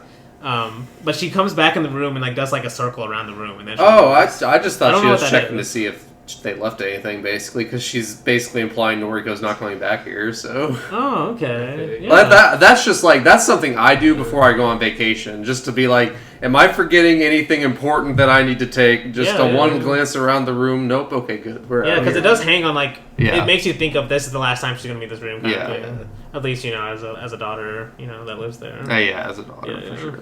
But that's when it cuts to the scene of him and of Shishiru drinking with a friend, and that's when he reveals that he's actually not getting married. He used it as a lie. Damn. Do you think what he did was good?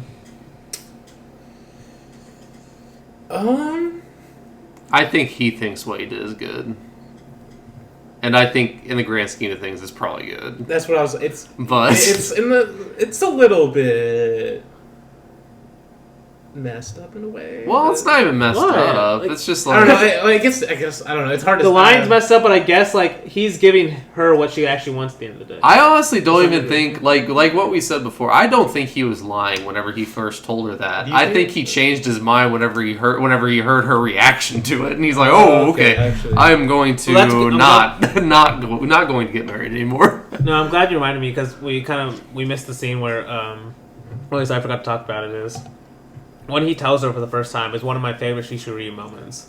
It's because he tells her, and then she like gets really mad, and he's trying to like stay still, but like he has this like really good lip twitch. Like his lip twitches like a lot. I'm like his facial acting. Yeah, he wasn't like trying to stay. Exactly. He wasn't expecting that reaction. Yeah, and like how like basically disappointed she is in him.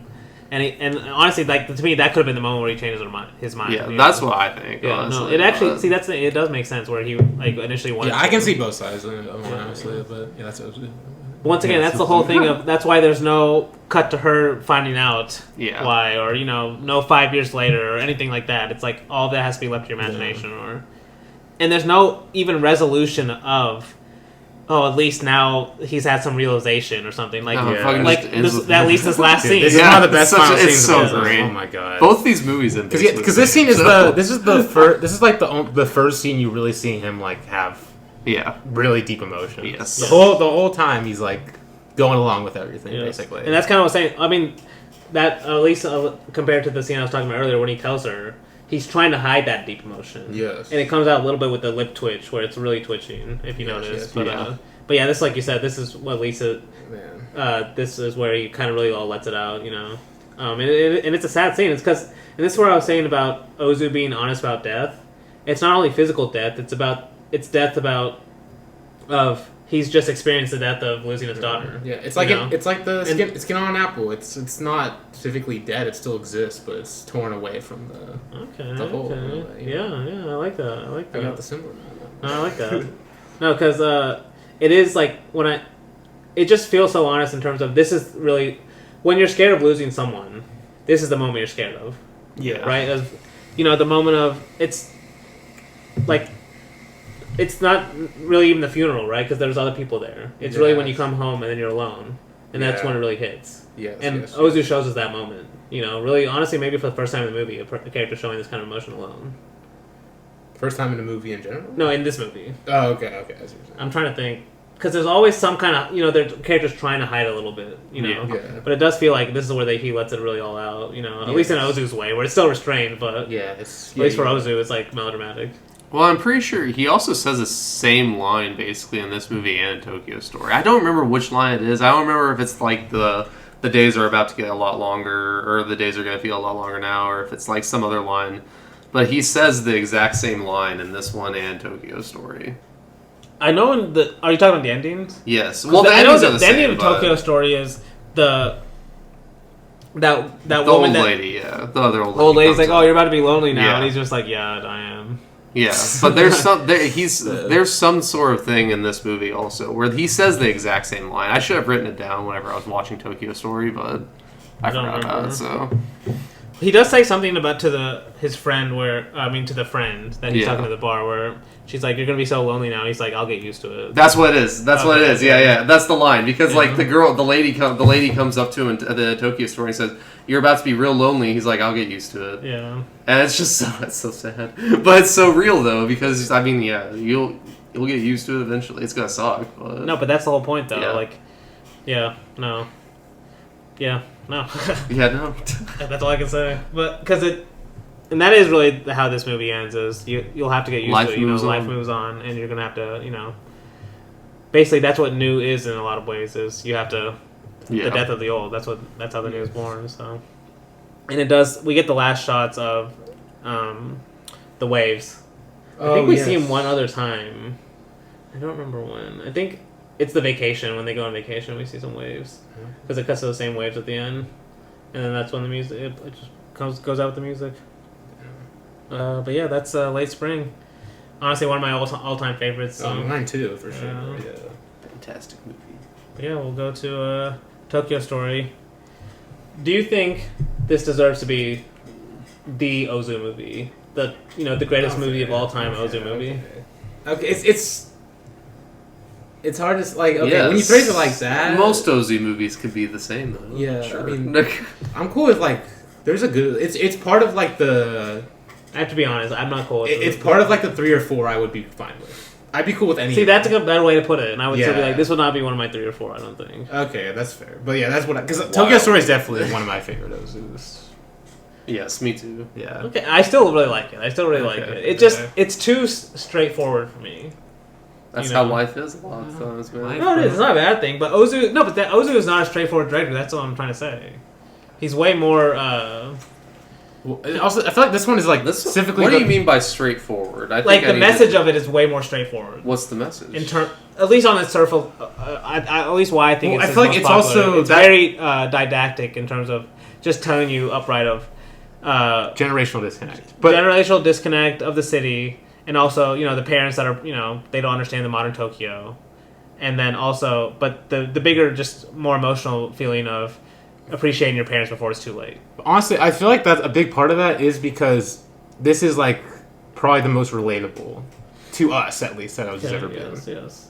And I feel like that might be a reason. That's why I kind of disagree. All of his movies are very relatable, but this one feels even more to. That's what I'm saying. Maybe more straightforward. Anyone can understand that straightforward dynamic of appreciating your parents before it's too late. Yeah. The kids are not appreciating it because they're too busy at the time. All of them are so busy they don't even. Yes, and then they just do the exact same thing at the very end. Yeah, but that's what I'm saying. That's why I think I said this earlier. This movie is less like that than I thought the first time. Oh, okay. But I still think that's why it's still popular for the most part. That message is very clear to people when you watch it. Of I should appreciate my parents more, because they could not just say I'm busy all the time. No, I mean that's definitely a thing in this movie. Like death comes fast. Like you can't prepare for it. Like there's no in some instances obviously you can't prepare for it. Like you have a 90-year-old grandma or something. Eventually it's gonna happen. So you're prepared for that. But like death for a lot of people does come just like that. Like fast. But not only that part, but the part of kids, the specific aspect of kids not appreciating their parents while they're here because they could die, and just being too busy in your own day-to-day lives to understand that. Yeah. And that's like Luke said, anyone can relate to that. Just getting so busy in your day-to-day life. Well, I think that's why it's so effective. No, it is. No, yeah. All these things you're saying are true. I'm just saying it's like, and I'm not even saying it's a bad thing. I think that's the reason why it's the most popular, though. Okay. Basically.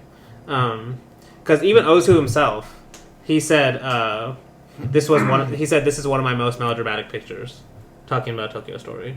I could see that. But that's the thing. That's why I don't like, at least for mine, like Ozu is not a melodramatic director for the most part. Well, yeah, it's relative. But the fact that but the two movies we're talking about today are two of his most melodramatic movies. Yes. So the fact that his two most popular movies are melodramatic, people think Ozu is like a melodramatic director. Yes. When really he's, for most part, he's way more comedic and experimental in genre than he is melodramatic. And subdued in a way. Yeah, subdued. And that's why these later movies will be at least a little better. But, a little better. No, not a little. In terms of what we're talking about, in terms of not just being straightforward melodramatic. So they're way more, at least open, and kind of just subdued and not direct. Yes, you could have multiple perspectives, but this one it's kind of more just the message is straightforward, at least on the surface.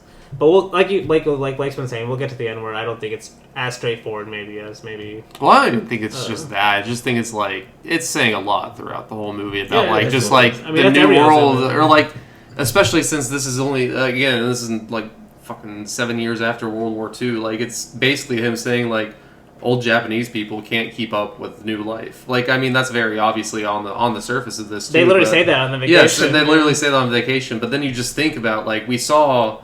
I'm pretty sure, didn't we see Tokyo in late spring? Isn't that where they live?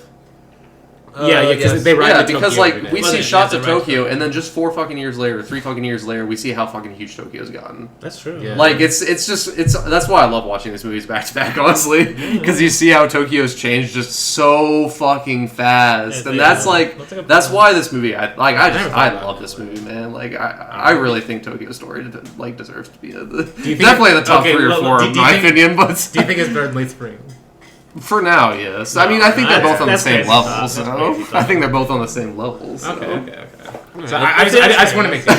I just want to be it's not going to make me mad, but... Okay, so have you guys heard of the movie Make Way for Tomorrow? Leo McCarey, because this movie was basically... Based on that, heavily influenced. Even though Ozu had never watched the movie. Really? It was because Kogonada had watched it. I was like, Dad, so they based the script together. So he had known about the movie. But. Nah, I've been wanting to watch that for a while, simply because it inspired this movie a lot. Good, yeah. But I've seen one of the Leo McCarey movie, Duck Soup, and I wasn't super. Duck Soup? Yeah. Oh, okay. I wasn't super big on it, but. Yeah, no, but I mean, it's worth watching just for inspiring Tokyo Story. Honestly, Derail. No. No, but Blake kind of mentioned, and we've kind of been circling around this, but one of the reasons that Boardwell mentions that I wanted to talk about was why this movie is so great is the literal title of the movie, Tokyo Story, fits so well for the movie because the movie is kind of about basically how Tokyo affects all the characters. Yes. Yeah. How it affects I'm going to call them children, but they are the adults of the movie. You call them I have to big children or adult children. Adult children. Yeah. Okay, yeah. They are the children. They are the children. Yeah, the children. Yeah. So the adult children of the movie. How Tokyo affects each one of their lives. Yeah. All 3 of them. I mean, 2 of them, the son and daughter, but also Noriko, who's kind of their child. Yeah, that's cool. Yeah. Basically, what they're able to do in their lives, how much time they're able to spend with other people, all that stuff is determined by their jobs and what they have in Tokyo, right? And we kind of see all 3 of it. What makes the movie so great is it's natural, but we see all 3 of them at the same time. Yeah. It's very structured in terms of we see what the son's life is like. Yeah, see, this is why I love Tokyo Story. I watched Psy before I before I watched Tokyo Story.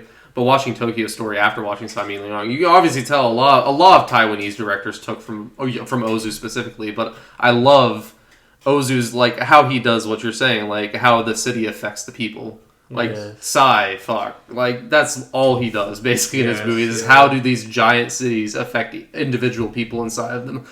Why do these cities affect us the way they do? And like Ozu does the exact same thing. He put the Ozu's movie The Only Son on it, signed down. Oh, okay. Nice. I still haven't seen it. It's a good movie. You have to watch that movie. But I mean, like, Ozu definitely is a big influence on him. Like, Truffaut is definitely big, and like Antonioni too. Like, we'll say that for the Simon Long series. Yeah, exactly. Okay, Antonioni is a little different though, and I see they all have that same theme of. Well, he cited Antonioni. But Ozu did? Oh no, I'm talking about Simon Long. Okay. I was talking about Simon Long. Yeah. No, but in terms of how the city affects specific people. Yeah. Like that's what. Yeah, definitely aside from what I've seen, but yeah, Ozu especially is in this we see all the different characters it kind of affects in their own way and how it affects their relationships with each other. No, but I really love that. And then the other theme I wanted to mention before we get into the movie is this kind of theme of Ozu where it's not depressing, but when you say it, it is depressing. Is the theme of life always falling short of expectations? Yes. You know. And there's a few times where characters have that kind of realization. It's one of my favorite moments we're going to talk about with Chishibuyo does that with his son. In the bar. It's one of my favorite Ozu. We'll talk about it. With his son? When he tells like his friends drunk. Yes. Okay, you confused. The son's not there. It's just their friends. He's talking about the son. Yes. That's exactly what reminded me. There's two moments. There's that moment, and then there's a moment at the end with Noriko talking to the youngest daughter. That they live with. Yes. But yeah, we'll get to those, I guess. And like, those are the two main themes that I kind of wanted to talk about before we get into the movie. So yeah, let's get into it. So the movie really starts with, and I talked about it earlier, where it shows us cuts of, like a normal movie would be, all right, well, you get 2 to 3 cuts of where the parents live, and then it cuts to them sitting inside the house. Yes. This one we get like 2 to 3 cuts of, I'm pretty sure it's the vacation. Akita. But either way, Akita, the place they go to vacation. But anyway, we do get a cut of like the kind of the mountain in Akita, I guess, the place they go on vacation, that spa place. Yeah, that's in the opening scene. Yeah, and then it cuts to them sitting, but they're not sitting in that place. Yeah, yes, because that place will come later. But it's almost just like like the narration's ahead of the characters, like I said, and I kind of mentioned earlier about Ozu's over narration. But that's when they talk about we're going on a trip, to see our kids, and they're happy about it. For you, when this movie starts, do you, I don't know if you can even remember watching it the first time, but can you tell from the opening movie it's going to be kind of like, like the kids are not going to appreciate the parents kind of movie, or do you what are your vibes watching it for the first time? If you can remember. I think I read the synopsis, so. Oh, okay. I think I already knew sort of. Okay, yeah. But I didn't know. I don't think so. I wasn't really expecting. I didn't know what to expect. I often read the synopsis before I watch a movie just so I know what I'm getting into. But I know you guys might not do that. I do it for some movies, not for all. Okay. Well, if it's like a movie that I'm like, oh, the poster got me, or like, it's a director. I mean, I try not to, but sometimes I do. Once I already know I like a director, I don't read the synopsis because I just want to go in the line. But if like Danny said, if I see the poster, I'm like, oh shit, what's that? Okay. But that leads us. It's actually. Do we see them on the train? Pretty sure, don't we? Maybe not. I mean, we do see them on the train at some point. Yeah, that's later, I think. Because we do get cuts to the train station.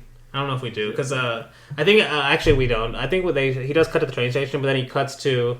It's a good little moment that emphasizes what's going to happen in the rest of the movie. Is the grandkids. The oldest grandkid is getting mad because the mom is moving his desk, so the parents will have a place to sleep. Yes, and they're both like, basically the kid is mad about it because it's ruining his own day-to-day life. Yes. But that's basically what all the other parents do. Yeah.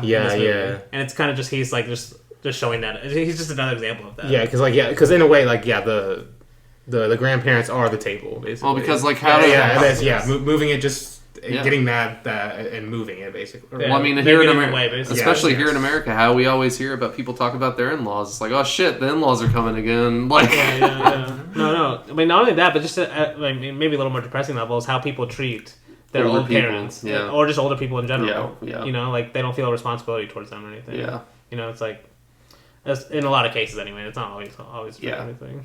Yes. Well, it's a generational divide. Too, yes, exactly. Like obviously, in a lot of different places in the world, but especially in Japanese tradition, is the family was the central unit of you were what your family name was for a long time, and this is throughout all across the world. It's all of a sudden with modernization, it didn't. That wasn't the central thing, right? It was whatever place you could get a job, and that could be in a different city in Tokyo. Where all of a sudden it's not your family name. So the most important is whoever's giving you your job. Yeah.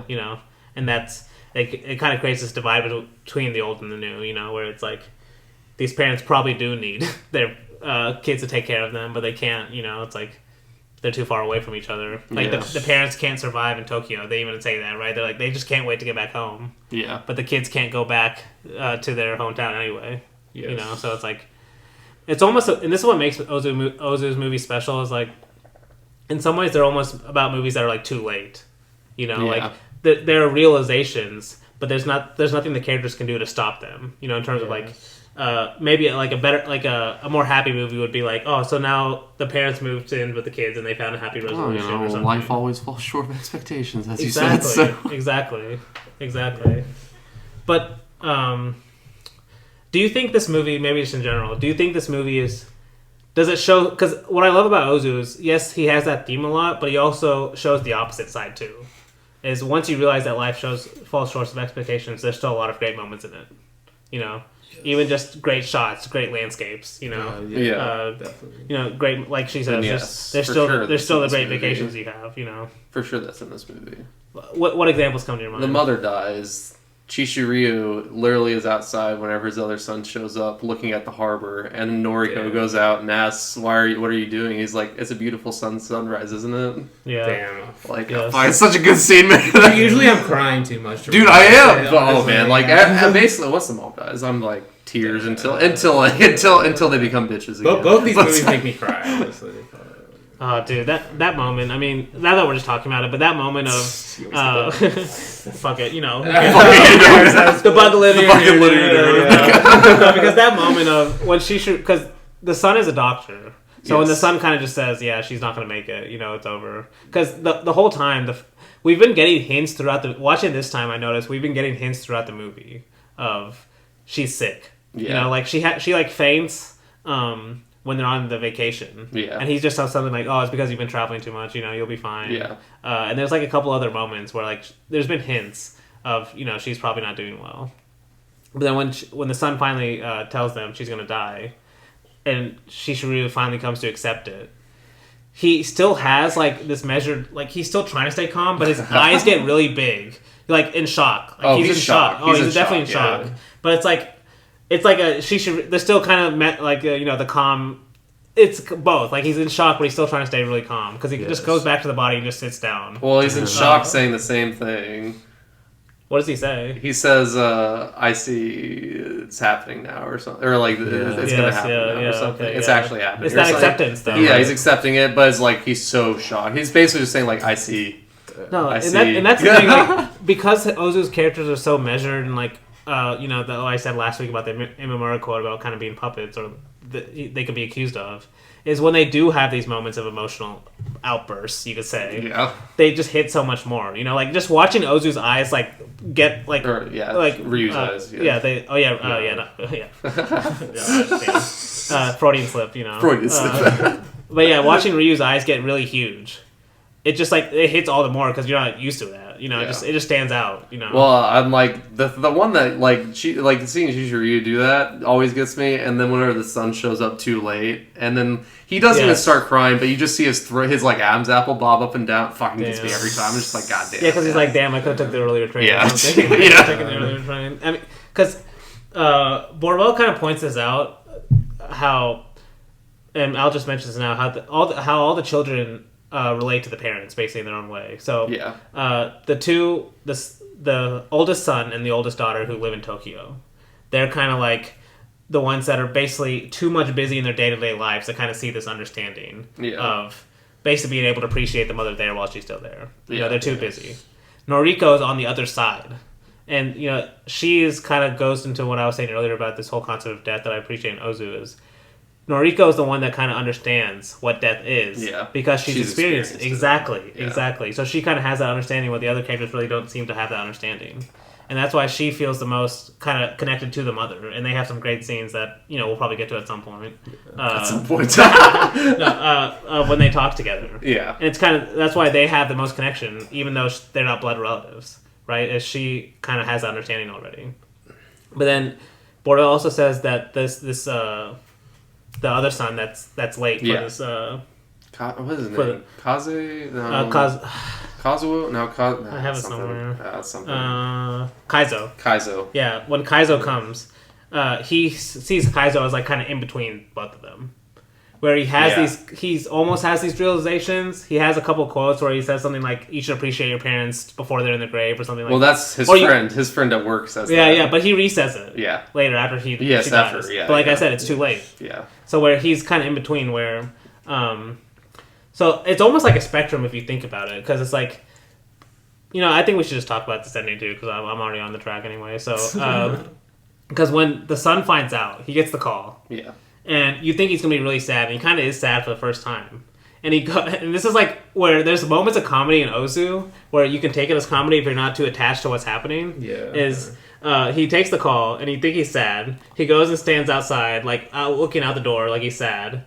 But then he gets on his, he crouches down and he starts whistling for a dog to come towards him. Yeah. Like, it's like another day for him, He's just he's like whistling to a dog like he's happy. Yeah. And then the mother also finds out. I mean, the daughter also finds out. Yeah. And her reaction is basically how long am I going to have to be... Actually, they haven't found out she's died. She's just really sick. Yeah. Okay. And she's like, oh, how long am I going to have to be there? When can I come back? Kind of thing. Yeah. She's just only thinking about herself. Yes. And then Kaizo, he's the one that's late, but he still kind of realizes it. And then Noriko, like I said, she's on the other side. Yeah. She's the one that kind of understands really what's happening. Yes. At least in a movie sense. But I don't know. I talked a lot there. What do you guys think about all that? What do you think about the kids in general? I mean, I don't know. I don't really know what to add on to that though. That's the thing. But where are we even? We'll go. Okay. Well, yeah. We'll just keep going in the movie then. Yeah. We'll add to it because. Let's see. All right, maybe the next part I had in my notes anyway, at least where we are, is the parents they visit all three places. Yes. They visit the son's house, and they visit their daughter's house, who has a barbershop, I think. Yeah, she's a beautician. So. Beautician. Yeah, and Ozu throughout all this kind of shows all the formalities of just them moving, meeting everyone, basically, and then when they go get to the place they're gonna live, and everyone's showing it. It's he's setting up all the formal elements, the kind of the mask. Very more. This is a very leisurely movie. Yes. It's not directly. There's not direct causality. It's just like you said. It's more kind of just setting up and visiting all the characters in Tokyo, kind of thing. Like you would. It just feels like parents visiting different kids on a vacation. Yeah. But then they visit all three. And then there's an important scene where they visit Noriko, I kind of mentioned earlier, where they talk about the son that they lost, and I don't know. That's after. Are you talking about whenever she's there by herself, right? The mom's there by herself. No. I'm talking when they both go visit. Yeah, they're both there. Yeah. Okay. Because it's kind of they're both saying how I don't know how to take it. I wanted to know what you guys thought. Is they say something like he gave you a lot more struggle, he gave you a lot more problems than you're letting on, or something like that. It's because he was a drinker, just like his dad. Well, also because when someone dies or you lose someone, you only think about the good things, basically. That's true. Yeah. You don't really. She's probably not. She's probably so devastated that she lost him that she doesn't want to think about the bad sides of him, basically. See, I thought of it more. Well, she actually comes against. She actually says something against that later on in the movie, though. Does she? Wait. Yeah, because she says whenever it's after the mom's dies, whenever Noriko is about to leave, and Shishiryu's talking to her, basically saying you can forget, you can remarry, it's fine. We want you to forget about him. And she's like, you guys give me too much credit. You're thinking I'm thinking about him all the time. Whenever there's multiple days where I don't even think about him at all. It's the furthest thing from my mind. Yeah. Okay. So it's basically like she's already like she's wanting to move on as well. Basically, is how I'm basically taking Noriko, where it's like she does want to move on, but she also is. She feels selfish about it. She does feel selfish. She still feels like she has this. She is very traditional. She is a lot like Noriko, another one in that way about like at least feeling traditional in the sense of like these are still my parents, even though my husband has been dead for 8 years, or something like that. Exactly. I still have a connection to these people that I can't sever, basically. And the parents are the one that are more modern in terms of wanting her to remarry to have a happy life, and are literally telling her to forget about their son. Their son, yeah. But they want what's best for her. Yeah. And it makes sense. Like, in some ways, it could be because she's scared to move on too. Like this theme of late spring. You know? She's kind of scared to move on to the new thing. It's not as much implied in this one as it is in late spring, but and this one could be like almost anything. Like she just might not want to get married again. Who knows? Exactly. Like that's the thing. It's never directly said or anything. Even when it's like implied, like the husband was a drinker and stuff, it's not said like how bad he actually was or how bad it actually got. And her face never reveals any of that. It's like she keeps that internalized. And that's kind of what I was saying earlier about just the kind of mysterious woman aspect. Like, Setsuko Hara is so good at playing that. Like, just, she is. Because it says, like, the scene ends with the mom saying something like, it seems he really gave you a lot of trouble. And it just cuts to her, like, not even her... She doesn't say anything. It's just her face. It's an amazing way to end the scene. But the next kind of big plot element in the movie is basically that the daughter wants to get rid of the parents for a few days, so she's like, we should send them on vacation, to get them out of her hair, basically, and to make it seem like it's a good thing for them. But really, it's like, if you think about it, like the parents aren't there for that long, and they're like, let's send the parents off without us for a couple days too. It's just like, especially knowing the ending, that's why the ending kind of has to work, because like once you know the ending and watching it again, it's like it makes all these moments feel almost harsher in a way. Yeah, honestly, but that's the reality of life. How many times it's hard, and especially whenever like they could have just told them that like they had something planned that night that they were gone, basically, because that's the thing that she says, at least whenever they come back, is like, or whenever they come back early, is like they had something. Like they had or she had a lot of people coming over to her house that night. That's what ends up leading to like Chishiryu's drinking binge, and then the mom going to Setsuko or Noriko's house again, because she already had plans. Whatever, she could have just told them that, and they probably would have understood and like stay in Akita a little bit longer. Who knows? Nope. That's only the next scene after the vacation. Yeah. Because the vacation is just like they don't stay that long. There is a funny scene of they're like trying to fall asleep, and like there's just like this spa that's clearly meant for like younger people. Yeah. And, it's like loud music and stuff, and they can't sleep. And then you get that great shot of them sitting down, looking at across like the harbor or whatever, and like basically saying like we should leave or whatever. Well, they're just looking at Tokyo, going like Tokyo. I'm pretty sure that's on vacation. He's the one talking about they're on vacation when they decide to leave. Gotcha. Because when I said like that's when she gets dizzy. Yes. At the end, he's like, it's because you didn't sleep well last night. Because we're going to do Equinox Flower. There's a very similar moment where they're all like, just basically, kind of having these moments of realization near water, basically. Just looking out at the water and stuff, which I love. No, but when she comes back is when they have to split up. Yeah. The mom goes in Noriko's house, and the father goes to visit his old friend. And this is kind of the classic Ozu scene of the father going to visit his, maybe not necessarily father all the time, but just friends drinking together at a bar, and it reflecting. We briefly talked about this contains one of my favorite Ozu moments in his filmography, when drunkenly Chishiryō tells the other men that he's sort of disappointed in his son that he came to Tokyo and realized that he's just only like a neighborhood doctor. He's not like a super important doctor. And when I found like it's just like the emotional impact in that in the course of the movie is great, but like compared to like Ozu's filmography, that realization really happens to the children to their parents. But in a way, this is now flipped. Yes, it's the other way around, and I find that super interesting. Yeah, because like I was born, but that's the kids realizing about the parent, right? Yeah, that their dad's not as born as they thought. Yes. But No, that's a really good point. Because, yeah, it's just, like, inverted. Yes. No, and that's, like, the thing where with Ozu is, on a surface level, he's telling a family story and they're very similar. But then when you really dig into it, like we kind of mentioned the whole time, is they're a lot different or inverted, or he's showing a different aspect of it. Yes, a different perspective. Yes, exactly. Because I think it's one of the friends, too. One of the friends there he's drinking says, "I'm afraid we expect too much of our children. They lack spirit. They lack ambition." And it's kind of just... Ozu's never too direct, but you can see this throughout, in any place in the world, is where what the older generation thinks of the younger generation. Yes. And, like, obviously in Japan it was, like, kind of this post-World War II generation. A lot of people the older people saw pre-World War II as a certain Japan, and then post-World War II as a totally different Japan. And, like, that's kind of what Tokyo Story is this huge split because of that, and this...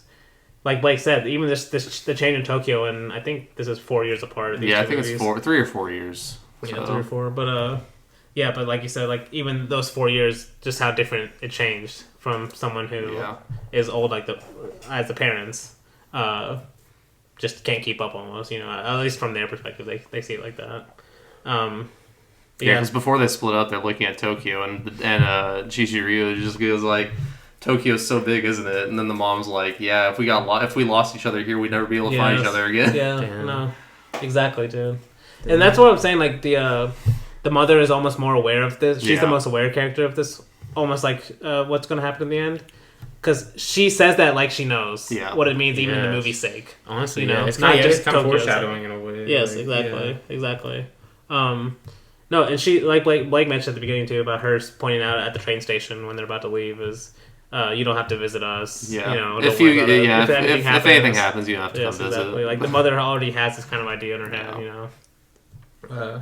But before we get to that scene, there's actually another very similar scene with the mother and Noriko talking in their room together alone when the parents have split up. And why I want to talk about this scene was it's the mother's. The mother is like basically wanting Noriko to get married more than Noriko wants to, and she like starts like she basically starts she starts crying, and she starts crying even Noriko doesn't, and it's like I don't like. There's a certain like what I've been saying about the mother being the most kind of aware of the whole movie. Yes, it's like she can see that this is maybe her last chance. Yeah, to get Noriko to get married almost. Yeah. And because it's a very depressing moment, but it's like one of these honest moments where she says something like, "You should come visit me in wherever they live." I forgot where they live. Yeah. But she's like, "You should come visit," and then Noriko says, "I would, but it's just too far away." Yes. And then that's it. That's how the scene ends. Yeah. Or that's how the conversation ends. Yeah. It's not like, "Oh, but we'll do this or we'll do this." It's not any fake. It's just like. That's it. It's like it's almost like the dialogue. The movie knows like that's their last moment. It got straight to the point. Basically. Exactly. Yeah. It's like it's just they're too far and they're too far apart almost. Yes. It just damn. It's just like a brutal moment, but it's also true. Honestly, yeah. Would you say this is harsher than Late Spring? Because I've heard someone say that they find Late Spring to be one of those who's harshest. I guess what do you mean by harsh? Yeah, that's why. See, all of Ozu's movies have these kind of moments. Like even the comedies we did, like Tokyo Chorus we did last week. Yeah, it's a comedy, but it also has very brutal moments, like the ending of that one, where the family has to move out of Tokyo to have to keep their family together, kind of thing. Yes, Okay. It just the kind of what is the tone maybe that Ozu has. Some of them, like this one's more melodramatic. Yeah. That one he's maybe more detached and comedic, but it just I don't know about harsh. I just think this movie is real. Like I honestly feel like this is a real movie. But like this is like I would say these are real. I would say like maybe these are real. These are real people. Like but I this think could be a real harsh. family. I think being real is being harsh in a way. Really? Okay. I mean, for sure. Yeah. No, because what is the theme I said? What's life is falling short of expectations. Yeah. I mean, right? he has literally quotes. That's a harsh thing. He really has quotes. Thing There's quotes in the movie that like life is so disappointing. Yes, oh yeah. Yes. I mean, that's kind of what life is disappointing, isn't it? I love that. I love that. Oh, man. We're close to that. Yeah, we are. Because we're basically at the part where Noriko and the mother have packed together, and that's the conversation I said where they basically made like. They're just too far apart, It's too hard to see each other because of the circumstances they're in. But but then that's the next scene is the train station when the mom tells them not to visit, and the kids are kind of just basically the parents are more aware than the kids. Yeah. Well, the kids are like, nothing's gonna happen. It's like, oh, mother, don't say that. It's not farewell. It's just she says, don't even say that. It's not farewell. She doesn't even want to think about that. Yeah. Like, that's another thing. That's another thing. A lot of kids I'm still at the age where I don't know. I don't want. Like, I don't think my parents are. I know they're gonna die, obviously, but they're still young enough to where I'm like, I got a lot of time. I can push it off. But that's why I love this movie so much, because like death can come at any time. Exactly. And it really doesn't make you think about that. No, and dude, no, exactly. Like, the kids are the perfect example of just how, at least in my mind, how a lot of society treats death in general is, oh, just don't think about it. Just don't think about it. Just don't think about it until it happens. Like, like treat everything it'll last forever. Yeah. And Ozu is the exact opposite of knowing everything doesn't last. Actually, nothing that we see lasts. And that's kind of just, at least in my mind, Ozu's central idea, and we see that. And I've kind of been thinking about it while watching these movies, and I think especially when these later movies, in my mind, there's always at least one character that seems to realize that the most. And I'm going to at least try to point out in each one as we do, but in Tokyo Story, it's definitely the mother. Yes. And it just happens to be her that also dies. Yeah, okay. Yeah. But it is her that is kind of the most aware of this. Kind of, like Blake was saying, you don't want to think about it, but also knowing it's going to happen. Yeah.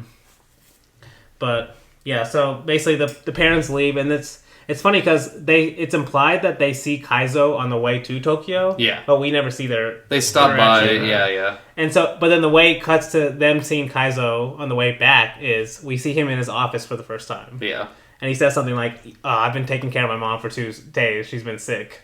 And it's just been annoying to do and stuff. I had to call a doctor twice and everything. Yeah.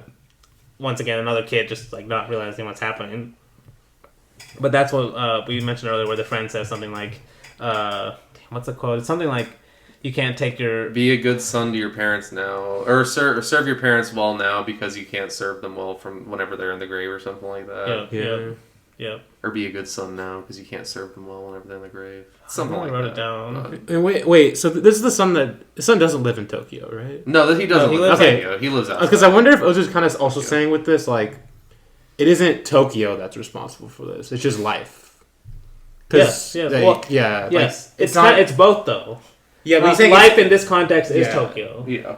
Okay. Right. That's why someone from non-Tokyo can still watch it and be like, I still connect with it, right? Because it's that life aspect. Yes, yeah. But he's saying it's still very into Tokyo itself. Yeah, he's not saying this is. He's like saying. I think he's kind of saying with this, like, this happens not only just because, like, it's not only because of modernization or just like big urban life. Yes. It can happen in the more rural areas. Yeah. Well, I think because that's basically what life. I think it's still connected to Tokyo though, because he is off on a job, and that at least implies to me that he's probably in a job in Tokyo, probably. Okay. Because that's where all the jobs were. Yeah, that's why he said he was late. He works in Tokyo. No, he doesn't work in Tokyo. That's why he said he was late. Is because he was out for work, like traveling for work. At least I think that's why he says, because that's at least why he told his siblings is that he was away on work. But I thought he was just working at his job kind of halfway in between where the parents live and where Tokyo is. But see, that's what I'm saying is if he's away on work, at least what that means to me is like he's commuting or something like that, or like he's having to go somewhere else for like just a couple days, which would probably be Tokyo. See, I didn't take it like that. I just thought because when the mom does die, yes, she's back home. Yeah. And Kaizo is still in whatever in-between place. So I just assume he works in that in-between place. Well, he's not in an in-between place, because he works at that in-between place all the time. Or not an in-between place, but just wherever he lives is where he works. And that's what I'm saying, the in-between Tokyo and where the parents live. But then he also comes in later in the movie, whenever he's late, and says, I was away for work. Like, he was literally out of the office that he's been working at. Okay. But wait, what's his occupation? Oh, I have no idea. Because if he's like a plumber... Well, then, like, he looks like he has an office job. No, he's definitely got an office job. Office plumber, you know? Office plumber. Fancy plumber service. I don't know. At this point, like... But either way, it's kind of the same thing. Like, it doesn't matter too much, because it's still, like... He is away from his parents in a different location because he has work. He has to work somewhere else. And he is late because of his job. But... no, that basically leads us to I mentioned the scene earlier, so I won't go over it again, where all the kids find out that the mother's sick and they have to come back, and their kind of reactions to this moment. Yes. And it kind of goes with what Blake was saying, how the movie is not as straightforward didactic of kids learn their lesson about the mom dying. Because maybe in a traditional movie it was, the kids treated the parents poorly when they were there. Yeah, Dad. Mom gets sick, and now they're freaking out. And they're like, "Oh, we should have, we had this great realization. We should have." And at the end, they're like, "Oh, from now on, we're gonna visit you, Dad." Exactly. No, but in this one, it's like I mentioned earlier. All the kids have different reactions based on kind of how they are as people, and how we've seen them throughout the movie. Yes. They all get there. They're all sitting around the mother now. Yes. And it's like you would think this is where that realization would come. But it still doesn't. It doesn't still. It just never comes like that. Well, the realization. I think the realization comes to all three of them, but they just all three forget about the realization super fast because they don't care about it as much as they thought. I mean, so we should say basically the mother dies and the Kaizo's too late. Yeah. But yeah, this whole aftermath scene of the they're all sitting together after eating, like basically. You think this is going to be the realization moment. Yeah. And it kind of is, like you said. It's not like the kids are bad or evil. No, they aren't. Yeah, they're reminiscing about all the time. Like, that's why I love about this scene specifically, is like they're reminiscing about times with their mother, basically bring about like their mother is an essential part of the story, like we've been saying basically this whole time. But they're reminiscing good things and like actually thinking about things that actually happened, like seeing fireworks outside the door that they were literally sitting at and everything. And then the reality comes and crashes back down super fast. Yeah, they're finally viciously fast. They're finally not looking just forward, like at themselves. Like they're actually looking back for once. Yes. Yeah, that's a good way to put it. Yeah, they're looking at the past. Yeah, they're remissing rather than only looking forward. Yes. Or not even looking forward, only being in the now. Yeah, only their day-to-day busy lives. Of this is what my job has to do today, or this is. That was their one moment of pause. And then, like, I even love it because Kaizo even says, like, whenever they ask, are you guys going to stay? Kaizo actually says, I think I might stay. And then whenever the two siblings say, no, we're going to catch the Midnight Express out of here, he's like, I think I'll get out of here too, actually. Damn, I didn't realize Kaizo was saying that. No, yeah, because Kaizo's the one that that's does what I was saying about. He's the in-between. Somewhat. Yeah, he is. Yeah, literally in between. Yeah, literally in between. Because he actually, like, he's the one that I did think, well, the first time I watched, this time I knew it was going to happen, obviously. But the first time I watched it, I was like, oh, he's the one that's actually realizing why he lost, basically. And then he does change. Nope. But that's the thing. It's that because Ozu is so strict and I'm only going to show this segment and not any future, any past, and you have to infer anything, is these could still be signs that Kaizo someday, 10 years from now, has these realizations. Or he might actually just visit his dad more than others. Yes. So. And all this can be implied as, was just that's a brief glimpse of Kaizo changing the future. We can take it as however you want, and like, we do get those moments of maybe the daughter's going to be the last one, to come to that realization. Kaizo maybe will be the first one. And like we said, because Noriko's already experienced this kind of death, she's more, open to it and more aware to it than maybe the other kids are. But that's kind of what I love. It's just because he doesn't take any single character's side. He doesn't show any subjective states. He just purely shows the actions of the characters and maybe some conversations into what they're thinking. Yeah. Is you can imply all these things if you want about what maybe their future is. Yeah, because like in this talk, whenever the two kids, well, first off the bitch, I don't. She's such a great actress, but she is actually. She plays her role well. She does. Good at it. But she immediately goes to like talking about the kimonos and wanting to take all the kimonos, obviously. Yeah. And then the son, like that's like basically fucking immediately after reminiscing, which is crazy. Like this is why like I cry so hard, but then like immediately whenever the scene starts, I'm like, okay, I'm done. I'm like, okay, I'm cold-hearted again because these people suck. No, but then like the son says he's got a lot of work to do because he's a doctor, so he has to leave. And then Kaizo, like I already said, decides to go back. And then Chishiryu just saying there like, oh, so you guys are all going home tonight. It's so sad, dude. It's so sad. Because he understands, but like, no, but that's he's still sad about very it. Similar feeling to the end of late spring. Yes, because he sees this moment coming of him being alone in that house. Yeah, At least he has the youngest daughter in this one. Still, he does still have the youngest daughter, but she's a teacher too, and it's almost like this movie's leading to next to late spring. Basically, almost. yeah. You know, he's gonna have to marry his daughter off. Basically, without his wife. Yeah. You know? And there is definitely something to be said about Noriko. I mean, they obviously say this in the scene later, or in the next scene, whenever they're by them, whenever we're actually Noriko's- kind of at that yeah. scene. So, But the yeah, we kids can have talk. left, so Yeah, now Noriko's talking to the youngest daughter now. yeah. Well, I was gonna go to Shishiryu, but we can talk about Okay. the daughter first. We can talk about. I mean, the only reason that's important first, is because it's this kind of honesty that I love about Ozu. I've been saying over and over again is. The youngest daughter is she's supposed to be the more She's the idealistic pure one, one, yeah. pure idealistic one of I can't believe the older kids left right away. She's also the closest to the situation, though, too. Yeah. That's also true. Yeah, because she's living in the house. No, exactly. So, No, it's but the that's- biggest change. no, on but her that's the and point. Shishiryu. But that's the point that Noriko makes. Yeah. because she says something like, she said the sister gets mad as I can't believe the children treated their her siblings treated her parents that way. Yeah, And Noriko says, but children do drift away from their parents. yeah, Like once again, she's more aware of what's happening than maybe some of the other characters. yeah, And then the youngest daughter says, "I wonder if I won't ever be like that. Then what's the point of being family?" yeah. And then Noriko says, "You're right, but children just become like that gradually." It's just like both people are right. You know, it's just like yes, you're right. Idealistically, all these things are true, but that's just not how life works, right? That's what Tokyo does to families. You know, it can split them up to the point where you just have to admit that that's just what happens. Yeah. You know, it's like sometimes we're part of basically structures or environments that are just too big for us. You know.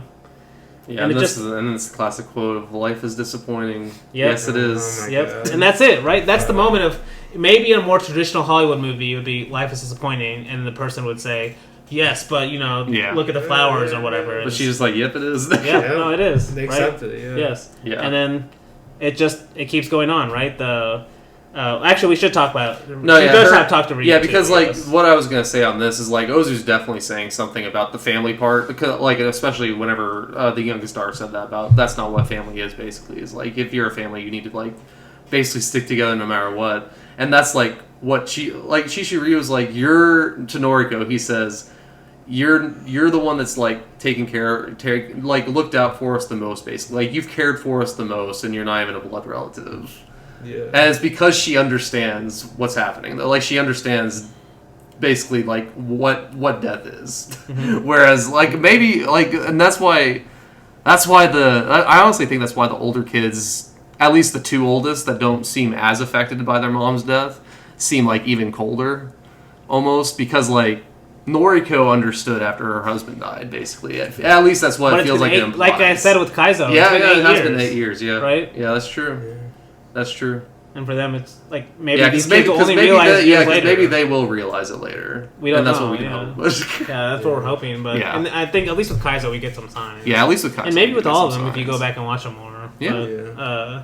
But there is one moment I love in this, and because I mentioned it with early late spring, in terms of they both have moments of talk about each Noriko has a moment of talking about being selfish, but it's a lot different in terms of how they're selfish. And this one reminded me of with Luke. I wanted to mention is there's a moment in Umbrellas of Cherbourg where what's the girl's name in Umbrellas of Cherbourg? Catherine Deneuve. Catherine. Yeah. She says something because remember when he goes to war. Yeah. And she has a song. She said, I think it's a song, but she says something like, The whole movie's "I feel a song. guilty. I see this picture, and this is all I see of him now." Yes, it's like something yes, like yes, that. yes, like yeah. almost she feels Yeah. guilty if she doesn't remember him the same way Yeah. because it's been 5 years. Yeah, it's kind of funny you say that. You said that song because the whole movie's a Yeah, song, that's what basically. I was That's like. kinda It's funny. all a song. But yeah, I get what you're saying. 'Cause, No, like, but it's a very similar feeling. In Umbrella Short, he only exists to her now in a letter form, basically. Yeah, letter, and she As has this words picture of him. I and his think. picture, Yeah, basically. yeah. Like, yeah, Exactly. basically, yeah. And she says, "I feel guilty of like why am I forgetting him?" Basically. Yes. Like when I shouldn't be. Yes. And Noriko has that same kind of. She feels selfish because of that. yes. When there's like obviously a part of you that wants to move on. You know, it's like it just, you know, she gets like both of them are very lonely. Obviously. Yes. But it's almost feeling selfish because you don't want to move on too. Yeah. Yes. And just the very just multiple complex emotions in the same person. You know. Yeah. And that's why I love this. I love that because she basically has that speech. I won't read it all, but she says something about being selfish, and then Ryu tells her, "You should still get married. You know, don't worry about that." Yeah. And it's just a great moment because it's like Ozu loves clocks and watches, and it's just a great moment of when he gives Ryu gives Noriko the watch that the mother used to own. Yeah. And just like, a little Ozu touch of a watch, but it's also a great moment too. Yeah, that's basically how the movie ends. Noriko leaves on the train. We get a shot of the youngest daughter as a teacher watching the train leave. Yes. And then it cuts to Ryu at home. Basically, another ending of. We do actually see. We see Noriko on the train too. Looking at the watch, which is nice. No, because there are some interesting noises too, where it's the happy music. Yeah. But it's also cut with loud train noises too, Yeah. and kind of just that both aspects of the modern and the kind of just maybe not romantic, but just more leisurely. It has both aspects basically. But then it cuts to Ryu at the beginning. And we mentioned earlier with the old lady coming in, basically telling him he's going to be alone now, and he's like, "Yep, yeah, I'm going to be alone." He's like, "Yep, I'm going to be alone. I'll get used to it, though." Yeah. But it is. I do. Before we actually just end, I do want to say the shot. I mean, we obviously fucking every shot in Ozu movie is amazing. Yeah. But the shot of him sitting by himself, fanning himself, and then like slowly looking over to his left or whatever, wherever his wife usually sits, and then kind of like fanning that spot just a little bit before going back to fang himself. Oh my god, this gets me, dude. Damn, my cat just knocked over something. That scared me. Both looking at it. Okay, but that was probably a good place to end. I did want to read one quote, and I was going to read at the beginning, but I guess it's a good place to read at the ending. And it's like it's a quote I read a few years ago in a book. It was written in the 12th century by a Persian poet called Attar of Nishapur. He's from Nishapur, but his name was Attar. It's called The Conference of the Birds. And when I read it for the first time, like this line has always stuck in my head because it's just one of those things where I read it, just hits, and now it just always stays with me. And I think it just really goes well with just a lot of what Ozu's movies are about in a way that I honestly don't think any director kind of handled just death or just the theme of death the way Ozu did. And I'll read the quote, kind of just end the episode is, quote, "There is no other remedy for death than to look death constantly in the face. We are all born to die. Life will not stay with us. We must submit. Even he who held the world under the seal of his ring is now only a mineral in the earth." I remember reading it for the first time. It just hit me so well. It just hit me so much. Basically, the only remedy for death is to look in the face. And that's kind of the opposite with those kids we saw, they don't want to talk about death. They don't want to think about it at all. They're kind of just running away from it. Yeah. But really, that's what Ozu's movies do. They make you look at it, the consequences of it. But not only physical death, but death of certain cycles of life or certain moments, certain relationships. Yes. But yeah, that's what I'll end Late Spring and Tokyo Story. Yeah. Next week we will do early summer campers. So we'll do early summer and Tokyo Twilight, which is my personal favorite. Tokyo Twilight? Yeah. Oh, it's one of my favorite. okay, all right. Well, I mean, this time, of course, I need to rewatch it, but it most likely will stay. But right. well, I have to I also rewatch some other Ozu movies. I mean, you never know. But, it's fun. It'll be fun to talk about for sure. Oh, yeah. All right. Until next time, I hope to see you floating through the clouds.